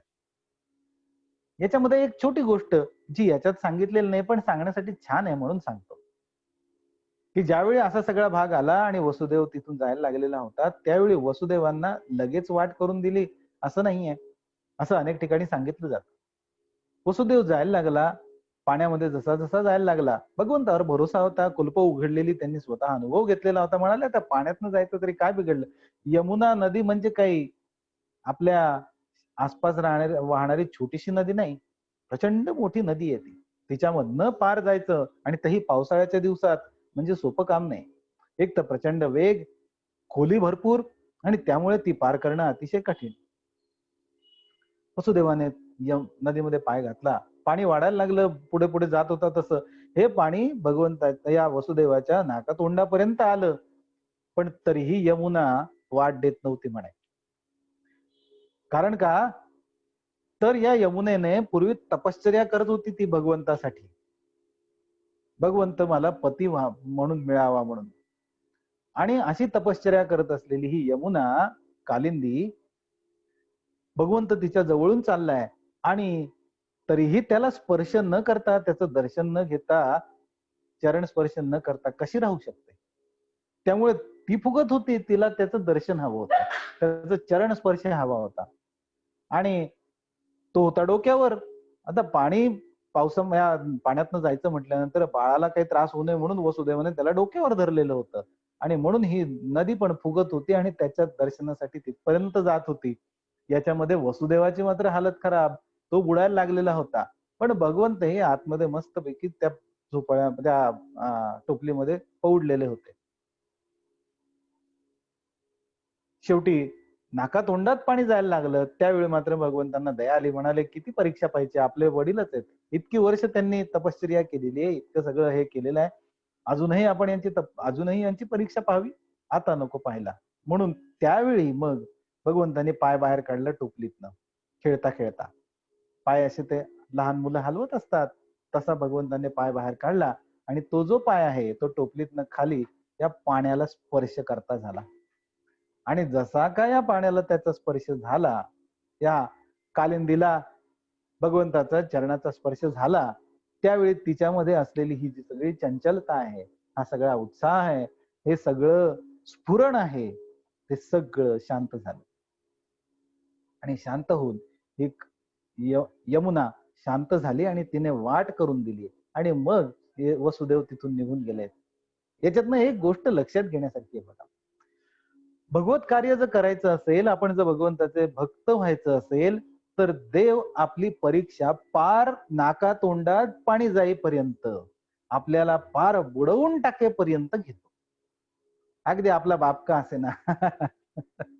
वसुदेवाला सुद्धा बाप आहे म्हणून सोडलं नाही, ही गोष्ट लक्षात घेण्यासारखी आहे. जर आपण भक्त आहोत तर आपल्याला या परीक्षा वारंवार द्याव्या लागतील आणि ते दिल्याशिवाय भगवंताची प्राप्ती आपल्याला होणं शक्य नसतं. ही गोष्ट मात्र समजून घेण्याची आहे वसुदेवाच्या या सगळ्या चरित्रातनं. असो, अशा पद्धतीने मग वसुदेव श्रीकृष्णांना घेऊन तिथून गोकुळामध्ये आला, नंदाकडे आला. आणि या नंदाकडे आला त्यावेळी सगळे झोपलेले होते. तिथून त्याने आपल्या मुलाला यशोदेच्या अंथरुणावर झोपवलं आणि मग तिची जी कन्या होती तिला घेतलं आणि तिथून तो कारागृहामध्ये परत आला. याच्यामध्ये एवढंच सांगितलेलं आहे. पण याच्यामधले काही प्रसंग मात्र फार छान आहेत आणि त्याचा विचार करण्यासारखे असतात. बघा, ज्यावेळी तिथे आला त्यावेळी गोकुळामध्ये सगळे झोपलेले आहेत. योग माया जी आहे तिथे जन्माला आलेली, यांनी कृष्णाला तिथे ठेवलं, योगमायाला बरोबर घेतलं, या कन्येला घेऊन ते तिथून परत निघाले. परत आता ही यमुना नदी होतीच की हो मध्ये, तिला पूर असणारच की हो. पण असं असून सुद्धा, अरे ते काहीतरी येत आहे श्रीरंगा त्याच्यावर सारखं, अमेझॉनचं काय ते हे येत आहेत नोटिफिकेशन आणि त्याच्यामुळे ते मध्ये ब्रेक होत आहे. बर, ठीक आहे, असू दे, चल. आवाज बंद नाही झालेला ना? ओके, ठीक आहे, चला. मग आता हे सगळं जे घडत आहे याच्यामध्ये येताना यमुनेचं पाणी परत असणारच की, पूरही असणारच की. पण असं असून सुद्धा तिथून वसुदेव निघालाय, या मुलीला घेऊन चाललेला आहे. ही या मुलीला घेऊन जात असताना, म्हणजे या योग मायेला घेऊन जात असताना मात्र यमुनेने पुन्हा रस्ता अडवलाय का त्यांचा? तर नाही, यमुनेने आधीच रस्ता तयार करून ठेवलेला आहे. याचं कारण आहे, याचं कारण असं आहे की भगवंताचं दर्शन घेण्याची इच्छा होती. जे भक्त असतात ना, त्यांना भगवंताच्या दर्शनाची इच्छा असते, त्यांचा चरण स्पर्श व्हावा इच्छा असते. पण त्यांना दुसरी पण एक इच्छा असते, ते म्हणतात मायेचा स्पर्श सुद्धा होऊ नये. आणि म्हणून ही योग माया तिथून जात असताना यमुना मात्र अजून बाजूला सरकता येईल तेवढी सरकलेली होती. म्हणाले चुकूनही हिचा स्पर्श होता कामा नये, हिला तशीच जाऊ दे तिकडे. आणि अशा पद्धतीने वसुदेव तिथून निघून गेले आणि मथुरेमध्ये पोहोचले. मथुरेमध्ये कारागृहामध्ये पोहोचल्यावर पुन्हा सगळे जे काय त्या कारागृहाचे दरवाजे होते, त्याच्या कुलूप होती, ती सगळी लागली. आणि त्यावेळी मात्र ज्यावेळी ही योगमाया रूपी मुलगी देवकीच्या मांडीवर ठेवली, त्यावेळी तिला जाग आली. कारण भगवंताच्या दर्शनाने ही जी देवकी होती ती समाधिस्थ झालेली होती आणि त्यामुळे ती त्या चिंतनामध्ये, भगवंताच्या चिंतनामध्ये होती. जसं योग माया तिथे आली, त्या मायेने तिला मायेचा स्पर्श झाला, तशी मग ही समाधी उतरली आणि तिलाही लक्षात आलं की आपली मुलगी आहे. नंद यशोदेला मूल झाल्याचं समजलं, ही गोष्ट खरी आहे. पण दमल्यामुळे, योग मायेने मोहित झाल्यामुळे ते मूल पुत्र की कन्या हे समजलं नव्हतं नंद आणि यशोदेला. योग मायेने हा प्रभाव केलेला होता आणि त्यामुळे मूल झालं हे त्यांना त्यावेळी जरी कळलं असेल तरी सुद्धा ते मुलगी होती का मुलगा होता हे त्यावेळी त्यांना समजलेलं नव्हतं. अशी त्यांची तेव्हाची अवस्था होती. श्रीकृष्णाला इकडे ठेवलंय आणि योग माया तिकडे गेली.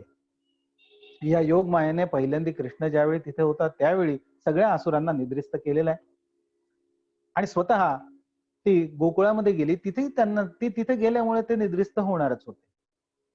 कारण योग माया ते जिथं असते, माया जिथं असते तिथं निद्रा ही नक्की असते. पण कृष्ण जन्माला येत असताना तिथे ती होती, तिथे तिने ही माया दाखवली होती. कृष्ण तिथे असूनही गंमत झालेली अशी आहे की मथुरेमधले जे सगळे राक्षस गण आहे ते मात्र गाढ झोपलेले होते. गंमत अशीच असते. याच्यामधनं पुन्हा एक असा छान भाग आहे जो लक्षात घेण्यासारखा आहे की राक्षस वृत्ती असेल, असुर वृत्ती असेल तर भगवंत जिथे आहे, भगवंताच्या कथा जिथे आहेत तिथे निरसता असते. अशा कथांमध्ये भगवंताच्या ठिकाणी असुरांना निरसता असते, त्यामुळे त्यांना तिथे झोप येते. आणि माया जिथे असते तिथे भक्तजन झोपलेले असतात. ते म्हणतात या मायाचा संपर्कच नको, त्यापेक्षा झोपलेलं बरं, म्हणून ते निद्रिस्त असतात. आता यांची झाली आदला बदल. माया आली मथुरेमध्ये आणि मथुरेमध्ये जशी ही माया आली तसं या असुरांना जाग आली. कारण ही माया आवडते असुरांना. या मायेच्या प्रभावामध्येच ते असतात आणि त्यामुळे ते जागे झाले. मायेने पण तिकडे टाहो फोडला, या कन्येने टाहो फोडला, जोरात बोंबलली आणि मग हा जो कंस आहे इतके दिवस झोपलेला नव्हता. कृष्ण जन्माला येईल आणि तो आपला शत्रू आहे म्हणून त्याला स्वप्न पडायची कृष्ण जन्माची आणि त्या स्वप्नामध्ये तो पाहायचा की हे जे कृष्ण रूपी बालक आहे ते आपल्या छातीवर बसलंय आणि छातीवर बुक्क्या मारताय आणि आपल्या छाती फोडतय. त्याला अतिशय घाबरायचा, घाबरून उठायचा, दचकून उठायचा आणि शेवटी त्याला झोप येईन अशी झाली होती या भीतीपोटी. म्हणून या कृष्णाच्या चिंतनामध्ये त्याची ही अवस्था झाली होती. पण त्या दिवशी मात्र योगमायेच्या प्रभावाने कंसही गाढ झोपलेला होता. जसं या योगमायेचा टाहो तिथे ऐकू आला तसा कृष्ण हा सगळे दैत्य जागे झाले, कंस जागा झाला आणि कंस जागा झाल्यावर तो पुन्हा बाकीच्या मुलांना जसं मारायचं होतं तशा पद्धतीने तिथे आला. योगमायेला खेचून तिलाही तो मारण्याच्या विचारात होता आणि हातामधून गरगर फिरवत असतानाच ही जी योगमाया या कंसाच्या हातून सटकली आणि तिथून आकाशामध्ये जाऊन तिने अष्टभुजा रूप धारण केलं तिचं आणि कंसाला म्हणाली, कंसा मूर्खा, मी तुझ्या हातामध्ये सापडणारी नाही आणि तुझा जो शत्रू आहे तो जिवंत आहे, सुखरूप आहे आणि तो गोकुळामध्ये अतिशय सुखाने राहिलेला आहे. हे त्याला सांगितल्यानंतर कंस विचारात पडला आणि ही योग माया जी आहे ती अंतर्धान पावली. इकडे गोकुळामध्ये मात्र परिस्थिती वेगळी होती. आता हे सगळं कंसाला कळल्यानंतर कंसाने आपल्या सगळ्या मंत्र्यांना बोलवलं. मंत्र्यांना बोलवल्यानंतर त्यांना हा जो योग मायाशी झालेला संवाद जो होतो, योग मायेने जे जे सांगितलं होतं ते त्या सगळ्यांना सांगितलं. आता या कंसाचे जे मंत्री होते ते काही फारसे शहाणे नव्हते.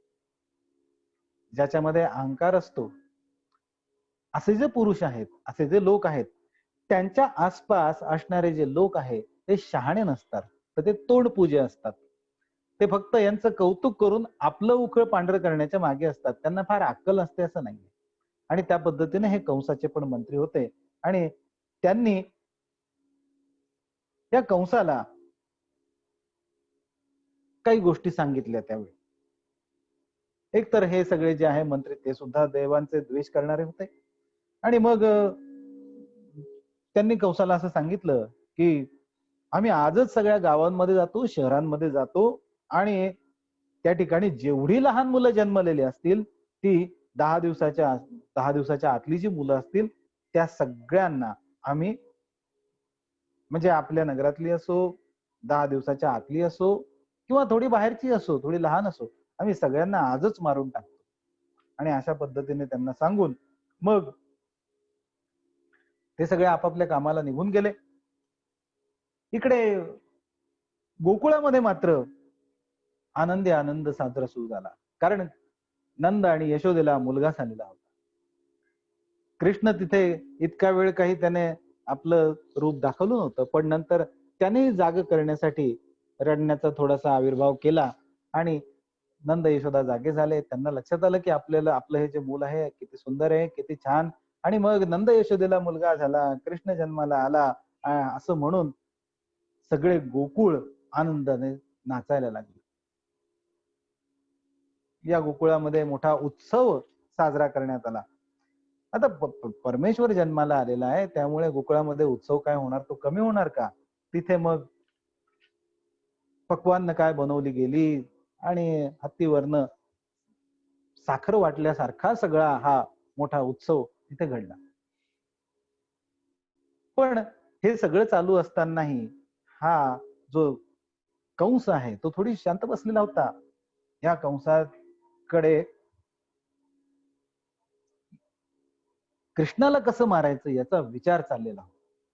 आणि मग त्यावेळी पूतना नावाची जी एक अतिशय भयंकर अशी क्रूर राक्षसी होती, तिचं काम लहान मुलांना मारणं एवढंच होतं.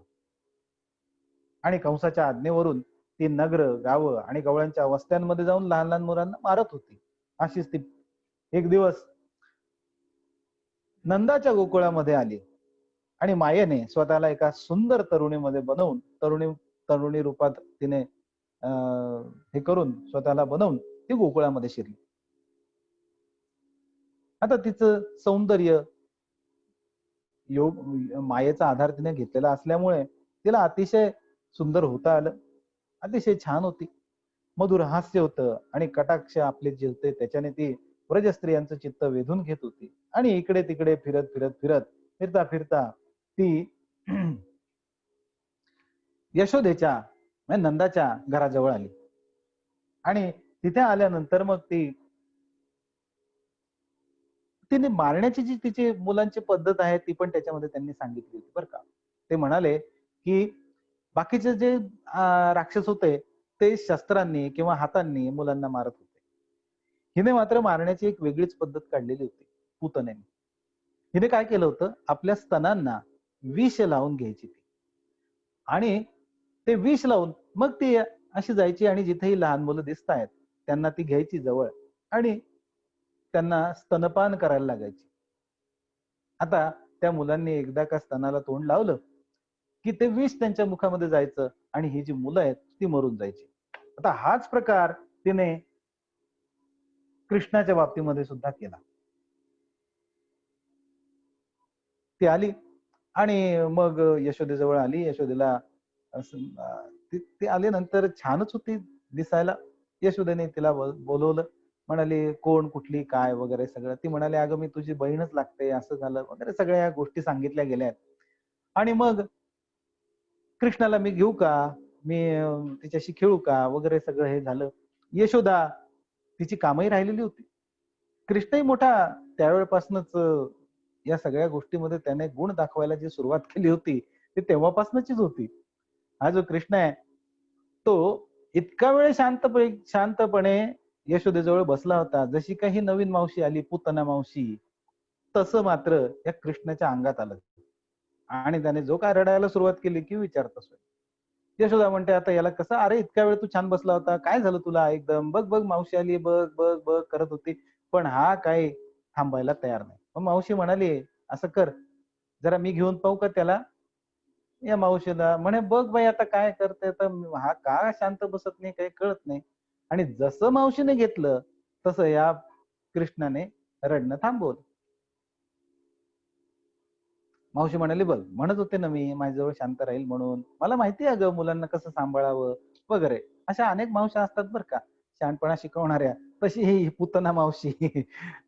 आता ही यशोदा विचार करायला लागली, की हे माहिती नाही कोण कुठली आणि हे बाळ हिच्याजवळ बरंच चांगलं राहिलं.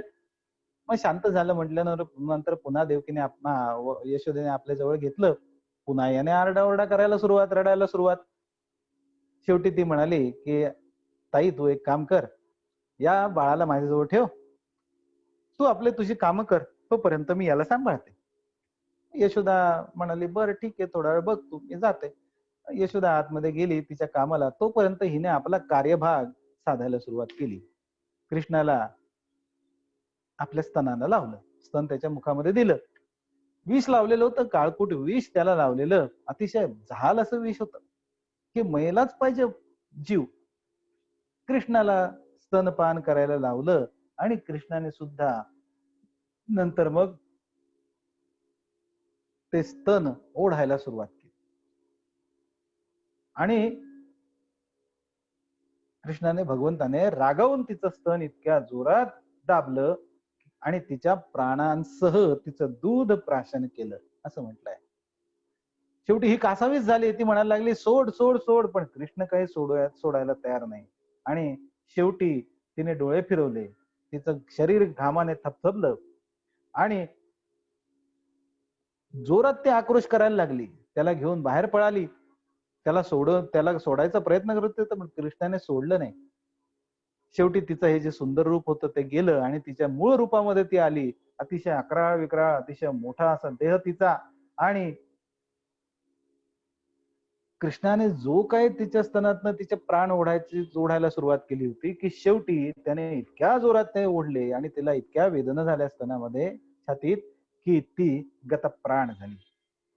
आणि जसा इंद्राच्या वज्राने घायाळ होऊन वृत्रासूर धारातीर्थी पडला होता, तशीच ही सुद्धा हातपाय पसरून पडली. पडता पडता सुद्धा तिचं शरीर एवढं मोठं होतं म्हणे, की 6 कोस अंतरावरची झाडं उन्मळून पडली होती. इतकी ही मोठी होती. आणि अशा या पूतनेचा वध श्रीकृष्णाने मात्र 6व्या दिवशी केलेला आहे. या घटनेमध्ये बघा नंतर मग ज्यावेळी या पुतनेचं जे शरीर आहे, आता त्याला जाळण्यासाठी म्हणून या सगळ्यांनी गोकुळातल्या लोकांनी प्रयत्न केले. कृष्ण कुठे आहे म्हणून शोधायला गेले. कृष्ण तिच्या अंगावर होता. त्याला मग यशोदेने घेतलं आणि हे सगळं मोठं अरिष्टच आलं होतं, पण आपलं बाळ वाचलं याच्यातनं. याच्यावर ते मात्र अतिशय संतुष्ट झाले. आणि मग हिला जाळण्यासाठी म्हणून त्यांनी सगळ्या तिथे हे केलं. पण तिच्या शरीरातनं अतिशय असा सुगंध यायला लागला. तिचं शरीर जळलं त्यावेळी. कारण ही पण भगवंताची भक्त होती आणि भगवंतानी हिला मुक्ती दिलेली आहे. पूतनेला ती भगवंताला मारायला आलेली असून सुद्धा अशी ही भगवंताची भक्तांवर असलेली प्रीती, प्रेम असं आहे. बघा याच्यामध्ये एक गोष्ट छान आहे, की एक तर परमेश्वर कोणाला जवळ करत नाही. पूतनेला सांगताना त्याने हे सांगितलं, म्हणाला, "पूतने, एक तर मी कधी कोणाला जवळ घेत नाही. आता तूच मला जवळ केलंयस आणि माझ्या मुखामध्ये तू स्तन मला दिलेला आहेस. म्हणजे तू माझी आई झालीस. आता मी तुला सोडणार नाही." आता आता मी अजिबात सोडणार नाही. आणि म्हणून ती त्याला सोड सोड म्हणत होती, पण कृष्णाने या पूतनेला सोडलं नाही. तिचं कल्याण केल्याशिवाय आता मी तुला सोडणार नाही असं म्हटलं आणि या पूतनेचं खरोखरी कल्याण करून टाकलं आणि तिला मुक्ती प्रदान केली. असा हा भाग अतिशय सुंदर असा. या पूतनेला मारण्यासाठी व्रजवासियांनी तिचे तुकडे तुकडे केले शरीराचे आणि लांब लांब नेऊन एक एक अवयव चितेवर जाळून टाकले. असा हा सगळा भाग.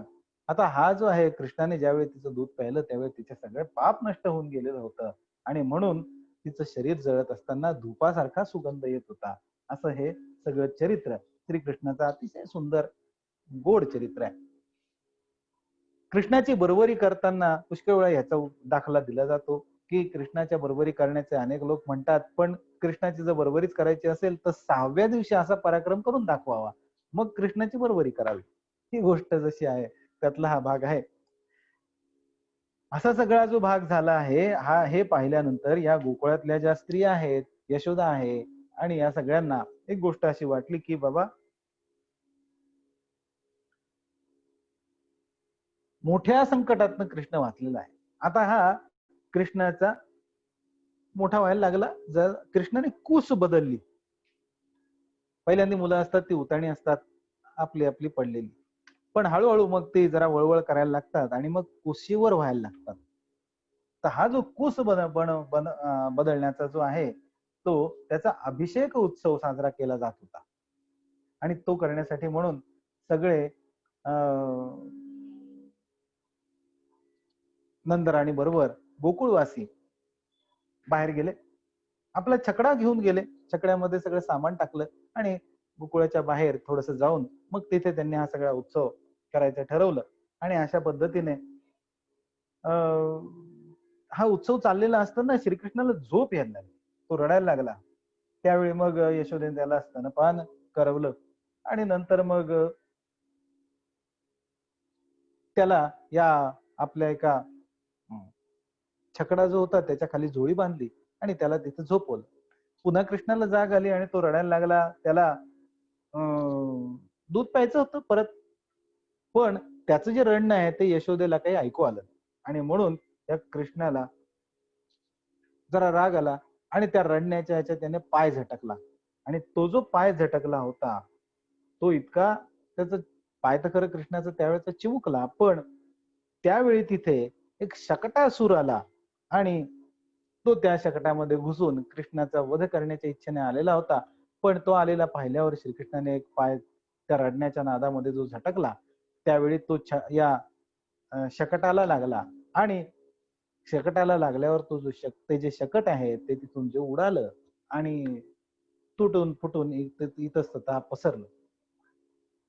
ही सगळी विचित्र घटना पाहिलेली पाहून मात्र मग पुन्हा यशोदा, रोहिणी आणि सगळे नंद वगैरे आहेत ते घाबरून गेले आणि हे म्हणायला लागले की हा सगळं जे हे शकट आहे, हा छकडा आहे, आपोआप कसा काय तुटून पडला बुवा आणि हे सगळं घडलं कसं काय, असं सगळा विचार करत होते.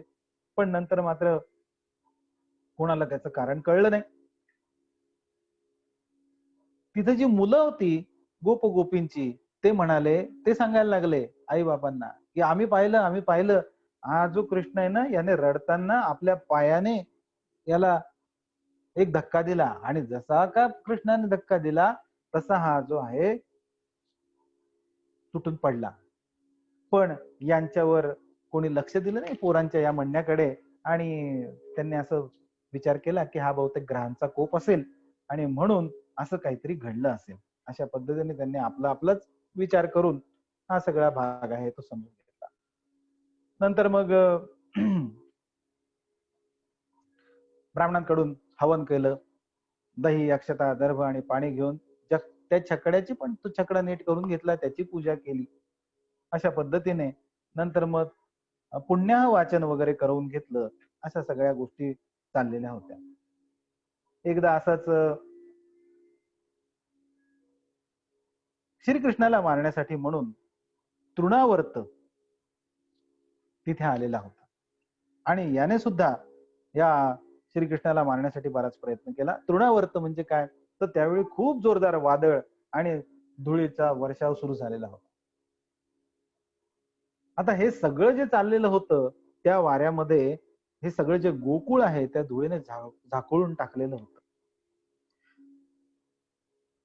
प्रचंड त्या वाऱ्याचा आवाज होता. सगळ्यांचा थरकाप उडालेला होता. संपूर्ण गोकुळ हे धुळीने आणि अंधाराने झाकोळून गेलेलं होतं आणि यशोदेने जिथं या बाळाला ठेवलेलं होतं तिथे ती पाहायला गेली नंतर की बाळ आहे का नाही, काय झालं, एवढं सगळं वादळ झालेलं आहे आणि हे सगळं धूळ इकडे तिकडे उडते, सगळं भयंकर वारं वाहत आहे, याच्यामध्ये बाळ आपलं आहे की नाही म्हणून ती पाहायला गेली तर तिथे त्या बाळाला या तृणावर्ताने उडवून नेलेलं होतं.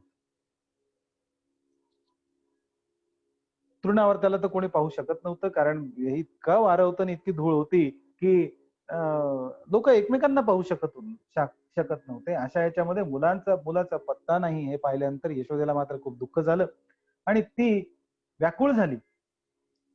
तुफान शांत झाल्यावर धूळ कमी झाली तेव्हा यशोदाचा रडण्याचा आवाज ऐकून इतर गोपी आहेत त्या धावत आल्या, नंदही आले.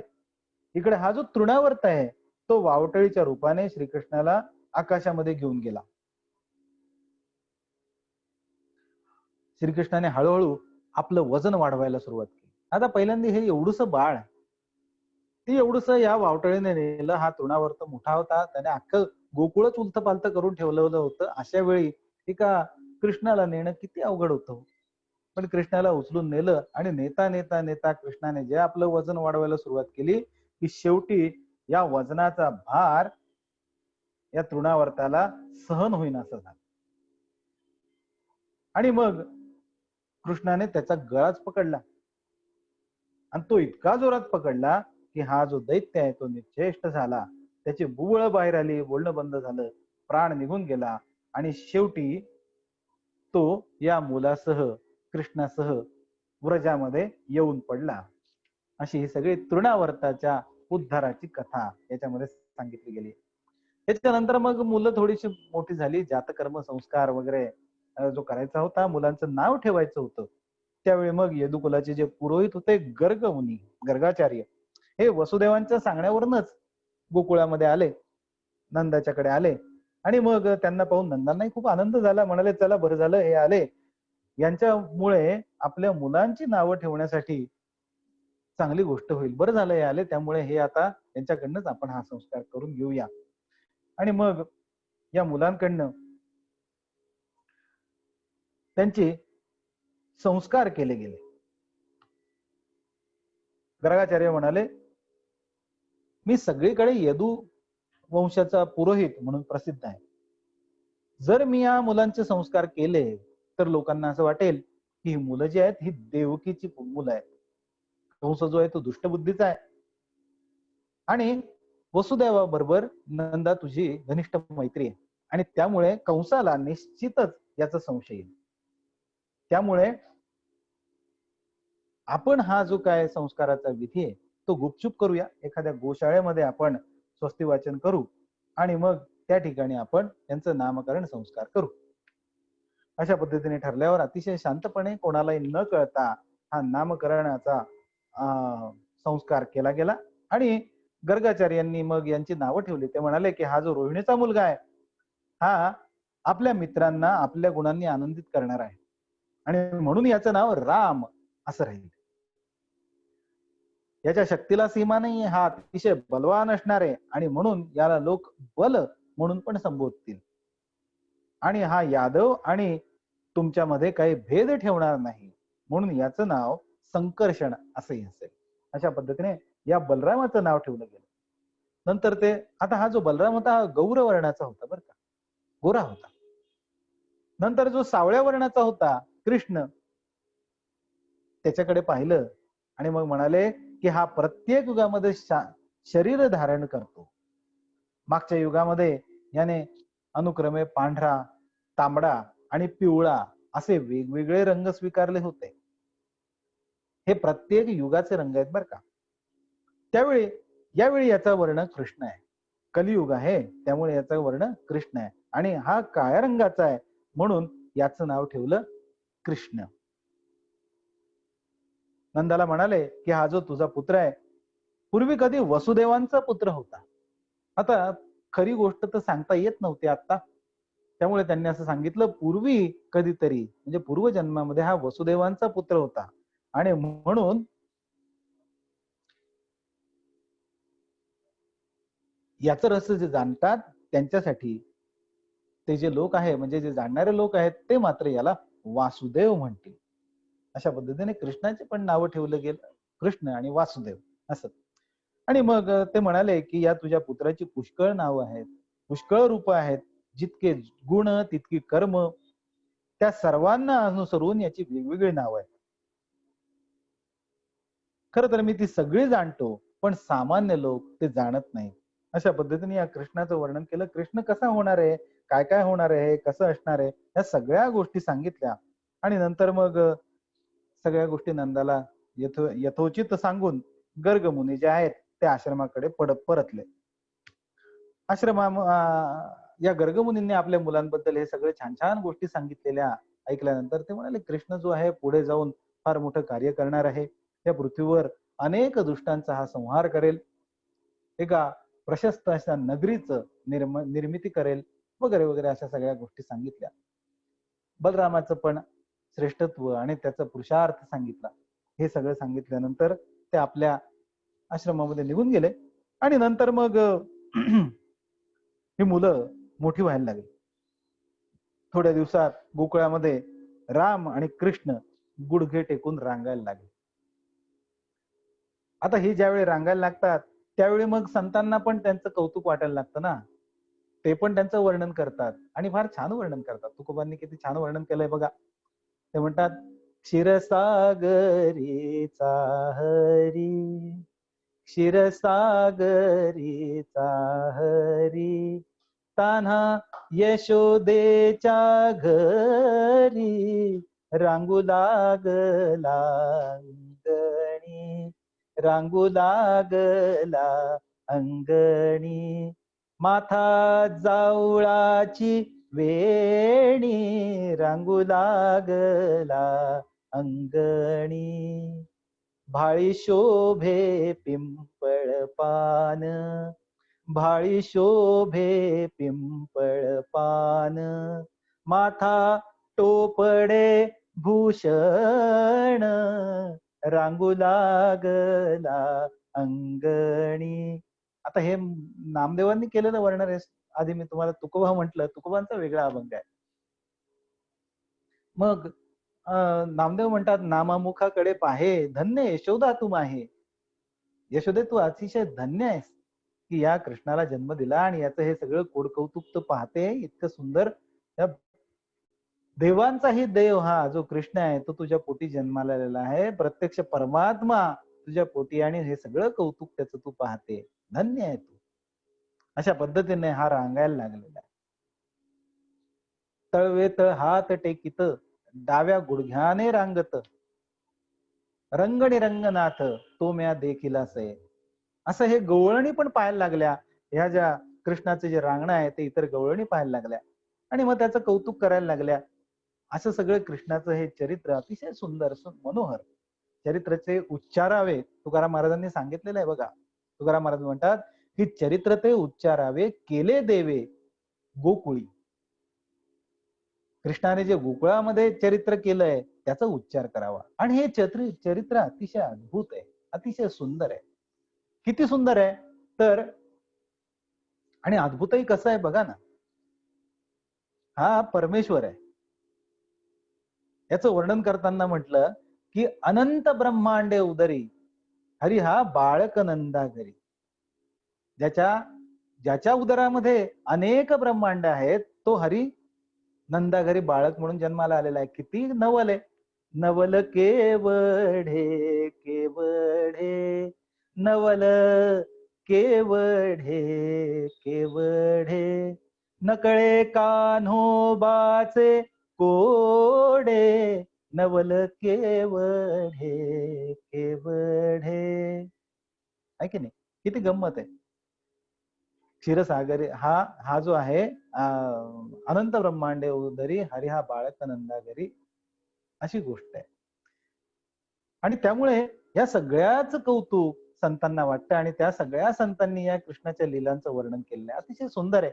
ते सुद्धा एक वेगळ्या पद्धतीचा वर्णन, त्याचा अभ्यास करण्यासारखं आहे. त्याच्यातनं त्यांनी अध्यात्म पण सांगितलं आणि याचं कौतुक पण केलेलं आहे.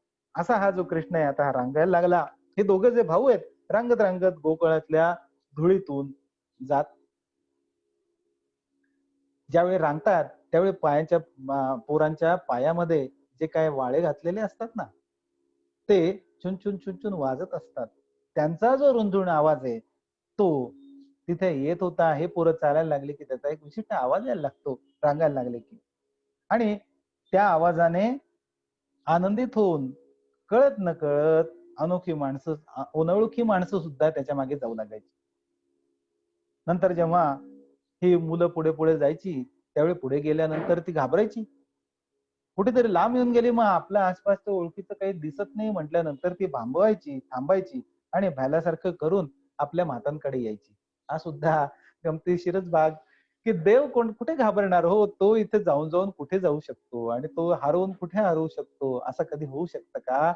पण हे मात्र हे त्यांचं चरित्र, ही जी लीला आहे ती चाललेली असायची. आता हे त्यांचं पाहून या मातांनाही मोठं गोड वाटायचं आणि त्यांचा स्नेह दाटून यायचा.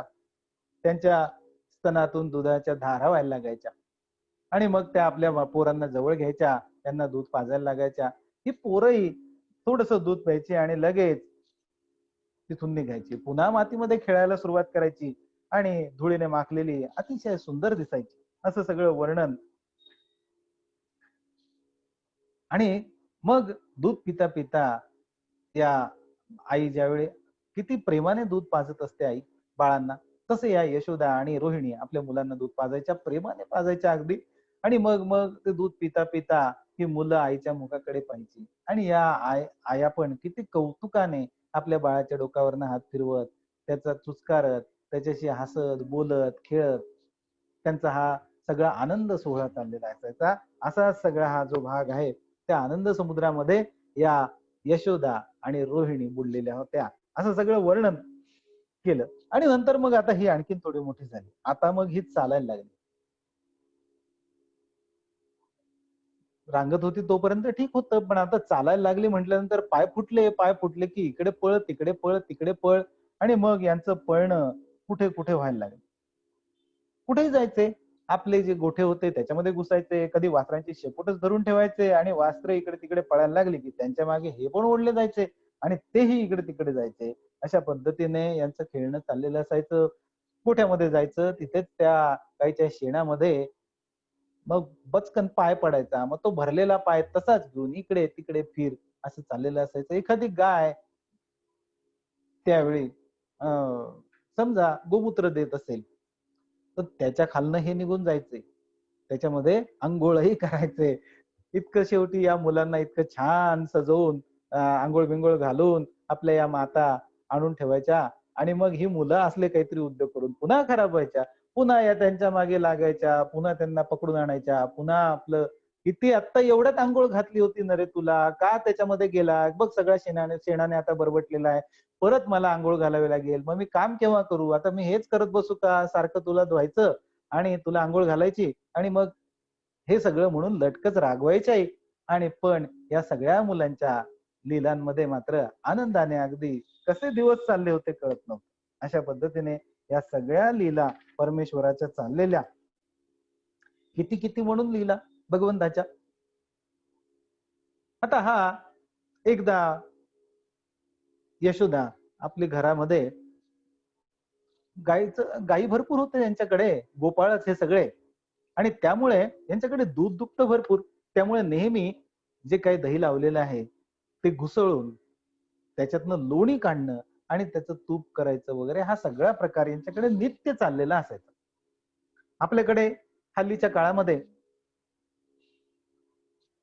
लोणी काढण्यासाठी दही घुसळणं हा जो प्रकार आहे, हा आठवड्यातनं, 10 दिवसातनं, जे अगदी कमी दूध घेत असतील त्यांच्याकडे 10 दिवसातनं, नाहीतर 4-5 दिवसातनं असा घडणारा प्रकार. पण गोकुळामध्ये हा नित्य चाललेला असायचा. रोज त्यांचं एक काम असायचं की आपण दही घुसळायचंय आणि त्याच्यातनं लोणी काढायचं. मग हे ताक जे आहे ते वेगळं ठेवायचं मडक्यामध्ये भरून, लोणी जे आहे ते वेगळ्या मडक्यामध्ये भरून ठेवायचं, ते कढवून पुन्हा त्याचं तूप वगैरे करायचं. हा सगळा भाग तिथं चाललेला होता आणि त्याच्यावर त्यांची गुजराण होती. त्यांना पैसा अडका त्याच्यातनं मिळत होता, धनधान्य त्याच्यामधनं मिळत होतं. अशा पद्धतीने हे सगळं चाललेलं असताना यशोदेचं वर्णन त्यांनी फार छान याच्यामध्ये केलंय बरं का व्यासमुनींनी. ते म्हणाले की ही जी सगळी आहे यशोदा, तिथे दही घुसळत होती आणि तेव्हा स्थूल कमरेवर ती रेशमी वस्त्र नेसलेली होती. स्थूल कमरेवर रेशमी वस्त्र नेसलेली. आता हिचं वर्णन करताना असं केलेलं आहे. याचा अर्थ काय, तर यशोदा ही प्रौढ होती आणि त्या प्रौढ वयामध्ये तिला मूल झालेलं आहे, असा हा भाग आहे. आणि त्यामुळे प्रौढत्वामध्ये जी काही सिंहकटी असते वगैरे ती काही राहत नाही, ती स्थूल होते. म्हणून ते वर्णन करताना म्हणतात. त्यावर तिने सुती कंबरपट्टा धारण केलेला होता. पुत्राबद्दलच्या स्नेहामुळे तिच्या स्तनातून दूध पाझरत होतं. हा हे बाळ आसपासच खेळत होतं. आणि मग रवीने वारंवार ओढल्याने तिचे हात आता शिंडलेले होते. हातातल्या बांगड्या, कानातली कर्णफुलं हालत होती. चेहऱ्यावरनं घामाचे थेंब उठून दिसत होते.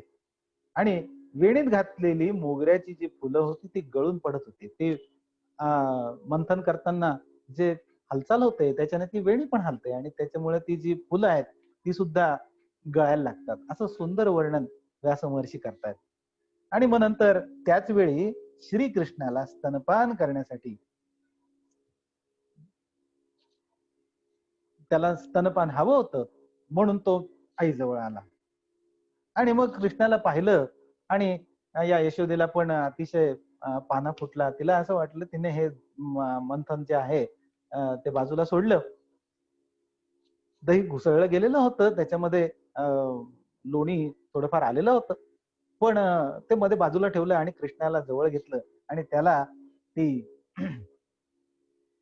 मांडीवर घेऊन दूध पाजायला लागली. आणि इतक्यामध्ये चुलीवर तिने दूध ठेवलेलं होतं. आता बायकांचा जो दुधावर फार जीव असतो, म्हणजे मुलापेक्षा जास्त जीव दुधावर असतो. आणि त्यातल्या त्यात दुधावरच्या साईवर तर खूपच असतो. आणि त्यामुळे हे जे दूध चुलीवर ठेवलेलं होतं ते ते ओतू जायला लागलं. वर आलं, उकळी फुटली दुधाला, वर आलं. आणि ते आता ओतू जाईल म्हणून ही भरकन उठली. या कृष्णाला दूध पाजत असताना त्याला बाजूला ठेवलं आणि गेली दूध उतरवण्यासाठी म्हणून तिने दूध उतरवून खाली ठेवलं. ते थोडस खाली गेलंच होतं, ओतू गेलेलंच होतं, पण तिने ते बाजूला ठेवलं. आणि मग ते बाकी सगळं ती करायला लागली. त्याचं जे काय सगळं आहे तो भाग, दूध ओतू गेलंय आता ते सगळं चुलीवर पडलं. मग चुलीची ती लाकडं जी आहे ती ओलसर झालेली होती, ती पुन्हा बाजूला करणे, पुन्हा ते सगळं व्यवस्थित करणे याच्यामध्ये लागली. आणि इकडे हे महाराज जे होते त्यांना मात्र राग आला. म्हणाले मला दूध पाजायचं होतं आणि ते सोडून आई गेलीच कशी. आता रागाने मात्र ते जे आहे ते आपले लाल चुटूक जे ओठ आहे ते चावायला लागले. आणि जवळच पडलेल्या दगडाने त्यांनी या कृष्णाने हे जे दह्याचं मडकं आहे ना ते फोडून टाकलं. आणि मग खोटे खोटे अश्रू आणत माझघरामध्ये जाऊन कोणाला नकळत लोणी खायला लागला. आता हे सगळं झालं, यशोदाने ते सगळं दुधाचं वगैरे सगळं आवरलं आणि येऊन पाहते तर काय, हे दह्याचं मडकं फुटलेलं. ते लक्षात आलं की आपल्या या लाडक्याचीच आपली ही करामत दिसते. आणि मग तिने ओळखलं आणि तो तिथे नाही म्हटल्यानंतर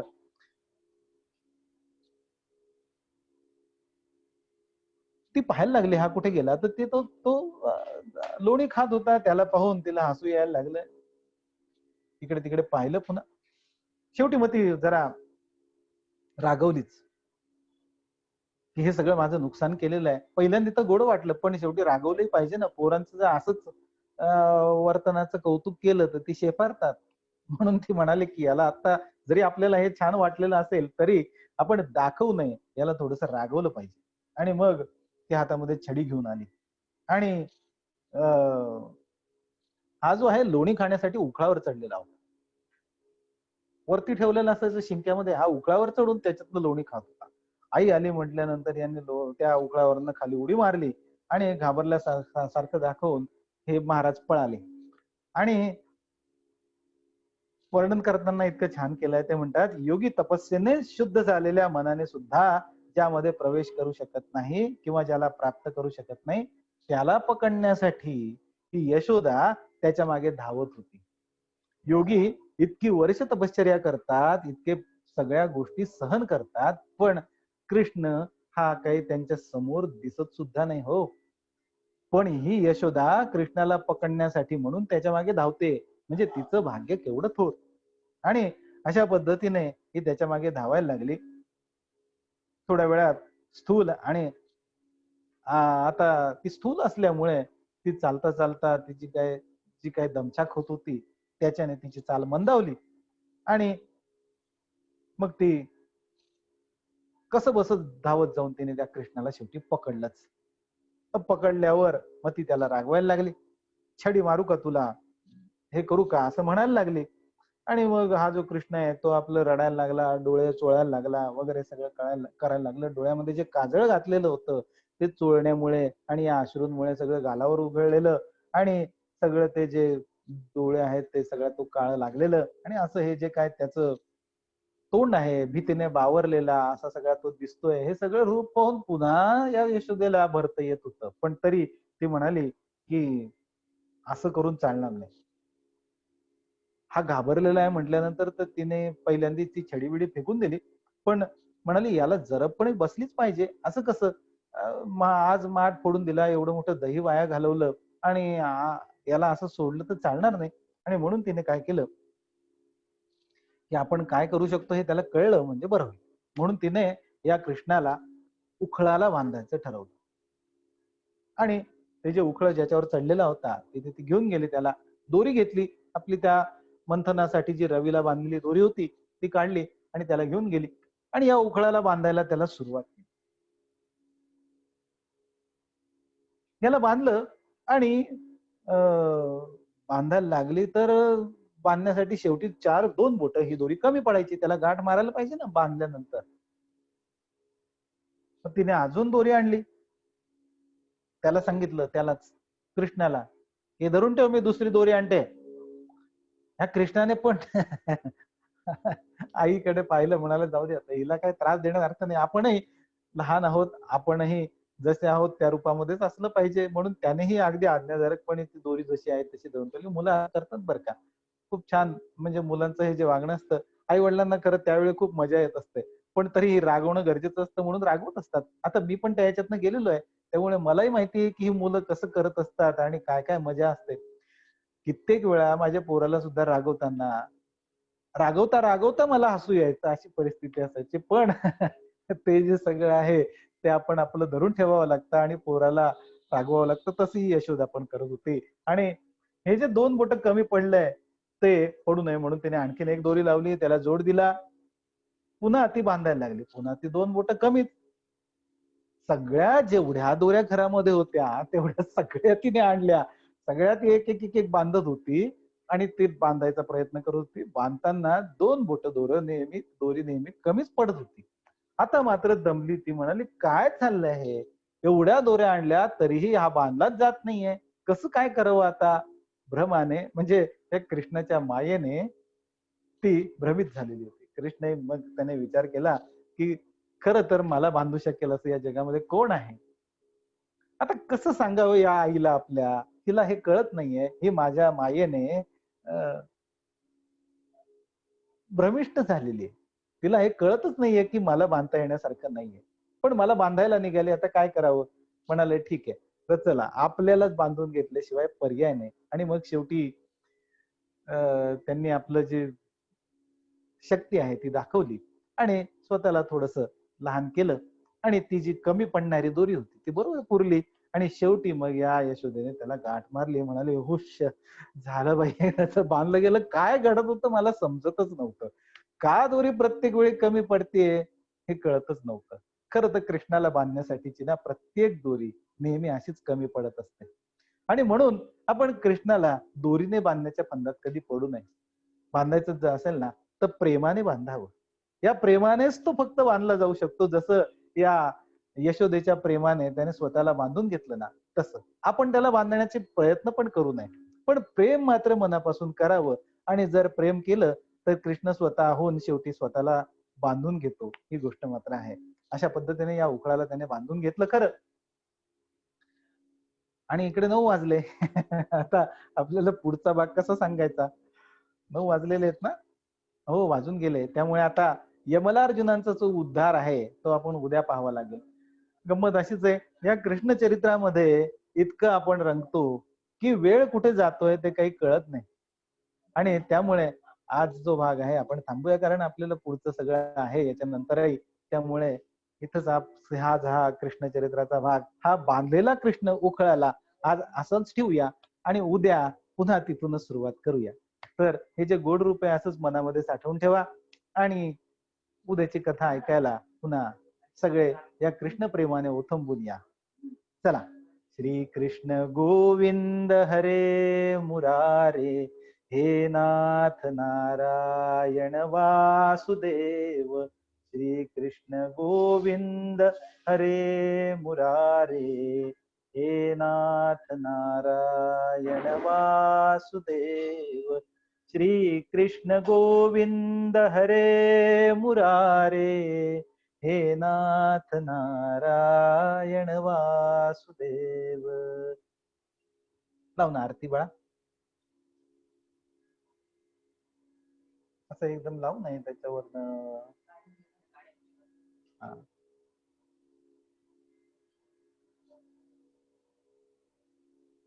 श्री कृष्ण गोविंद हरे मुरारे, हे नाथ नारायण वासुदेव.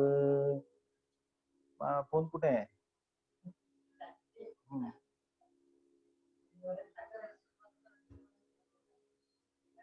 चला जाऊ द्या. निर्गुण सगुण आकारं संवृत भूभारं मुरहर नंद कुमारं मुनिजन सुखकारं वृंदावन संचारं कौस्तुभ मणिहारं करुणापारावारं करुणापारावारं गोवर्धन धारं जय देवं जय देवं जय देवं जय देवं वंदे गोपालं मृगमदशोभितभालं मृगमदशोभितभालं भुवनत्रयपालं जय देवं मुरलीवादनलोलं सप्तस्वरगीतं स्थलचर जलचर वनचर रञ्जित सद्गीतं स्तंभित यमुनातोयम् अगणित तव चरितं गोपीजन श्रीमोहन गोपीजन श्रीमोहन दान्तं श्रीकान्तं जय देव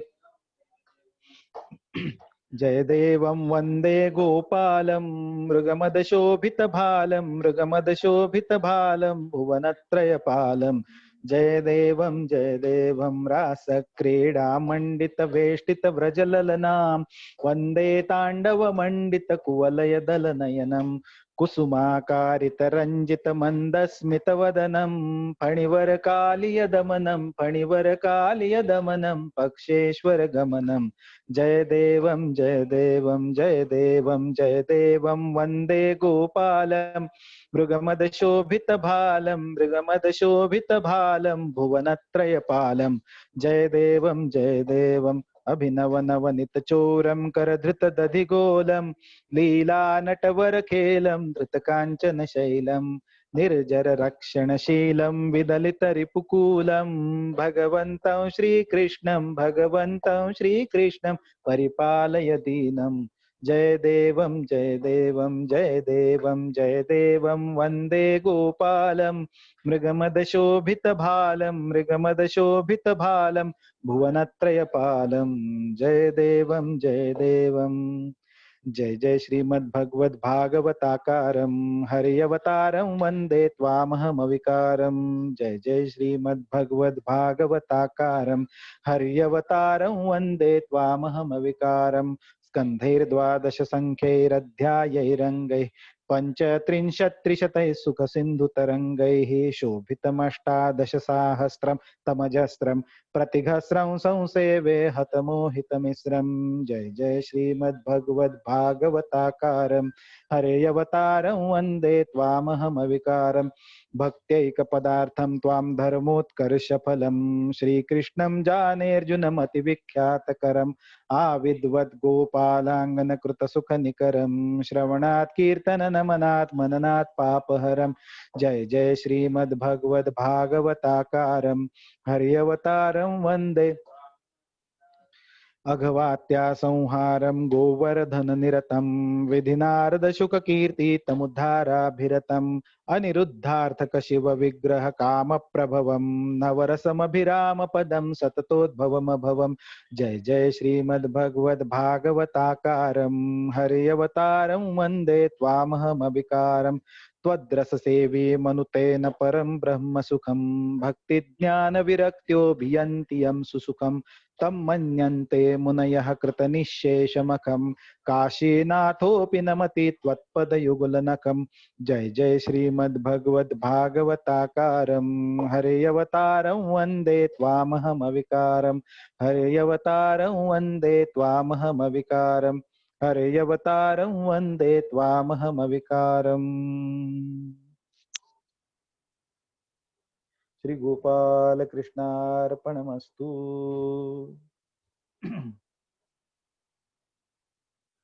उद्या भेटूया परत श्रीकृष्ण चरित्र ऐकण्यासाठी. हरिओम.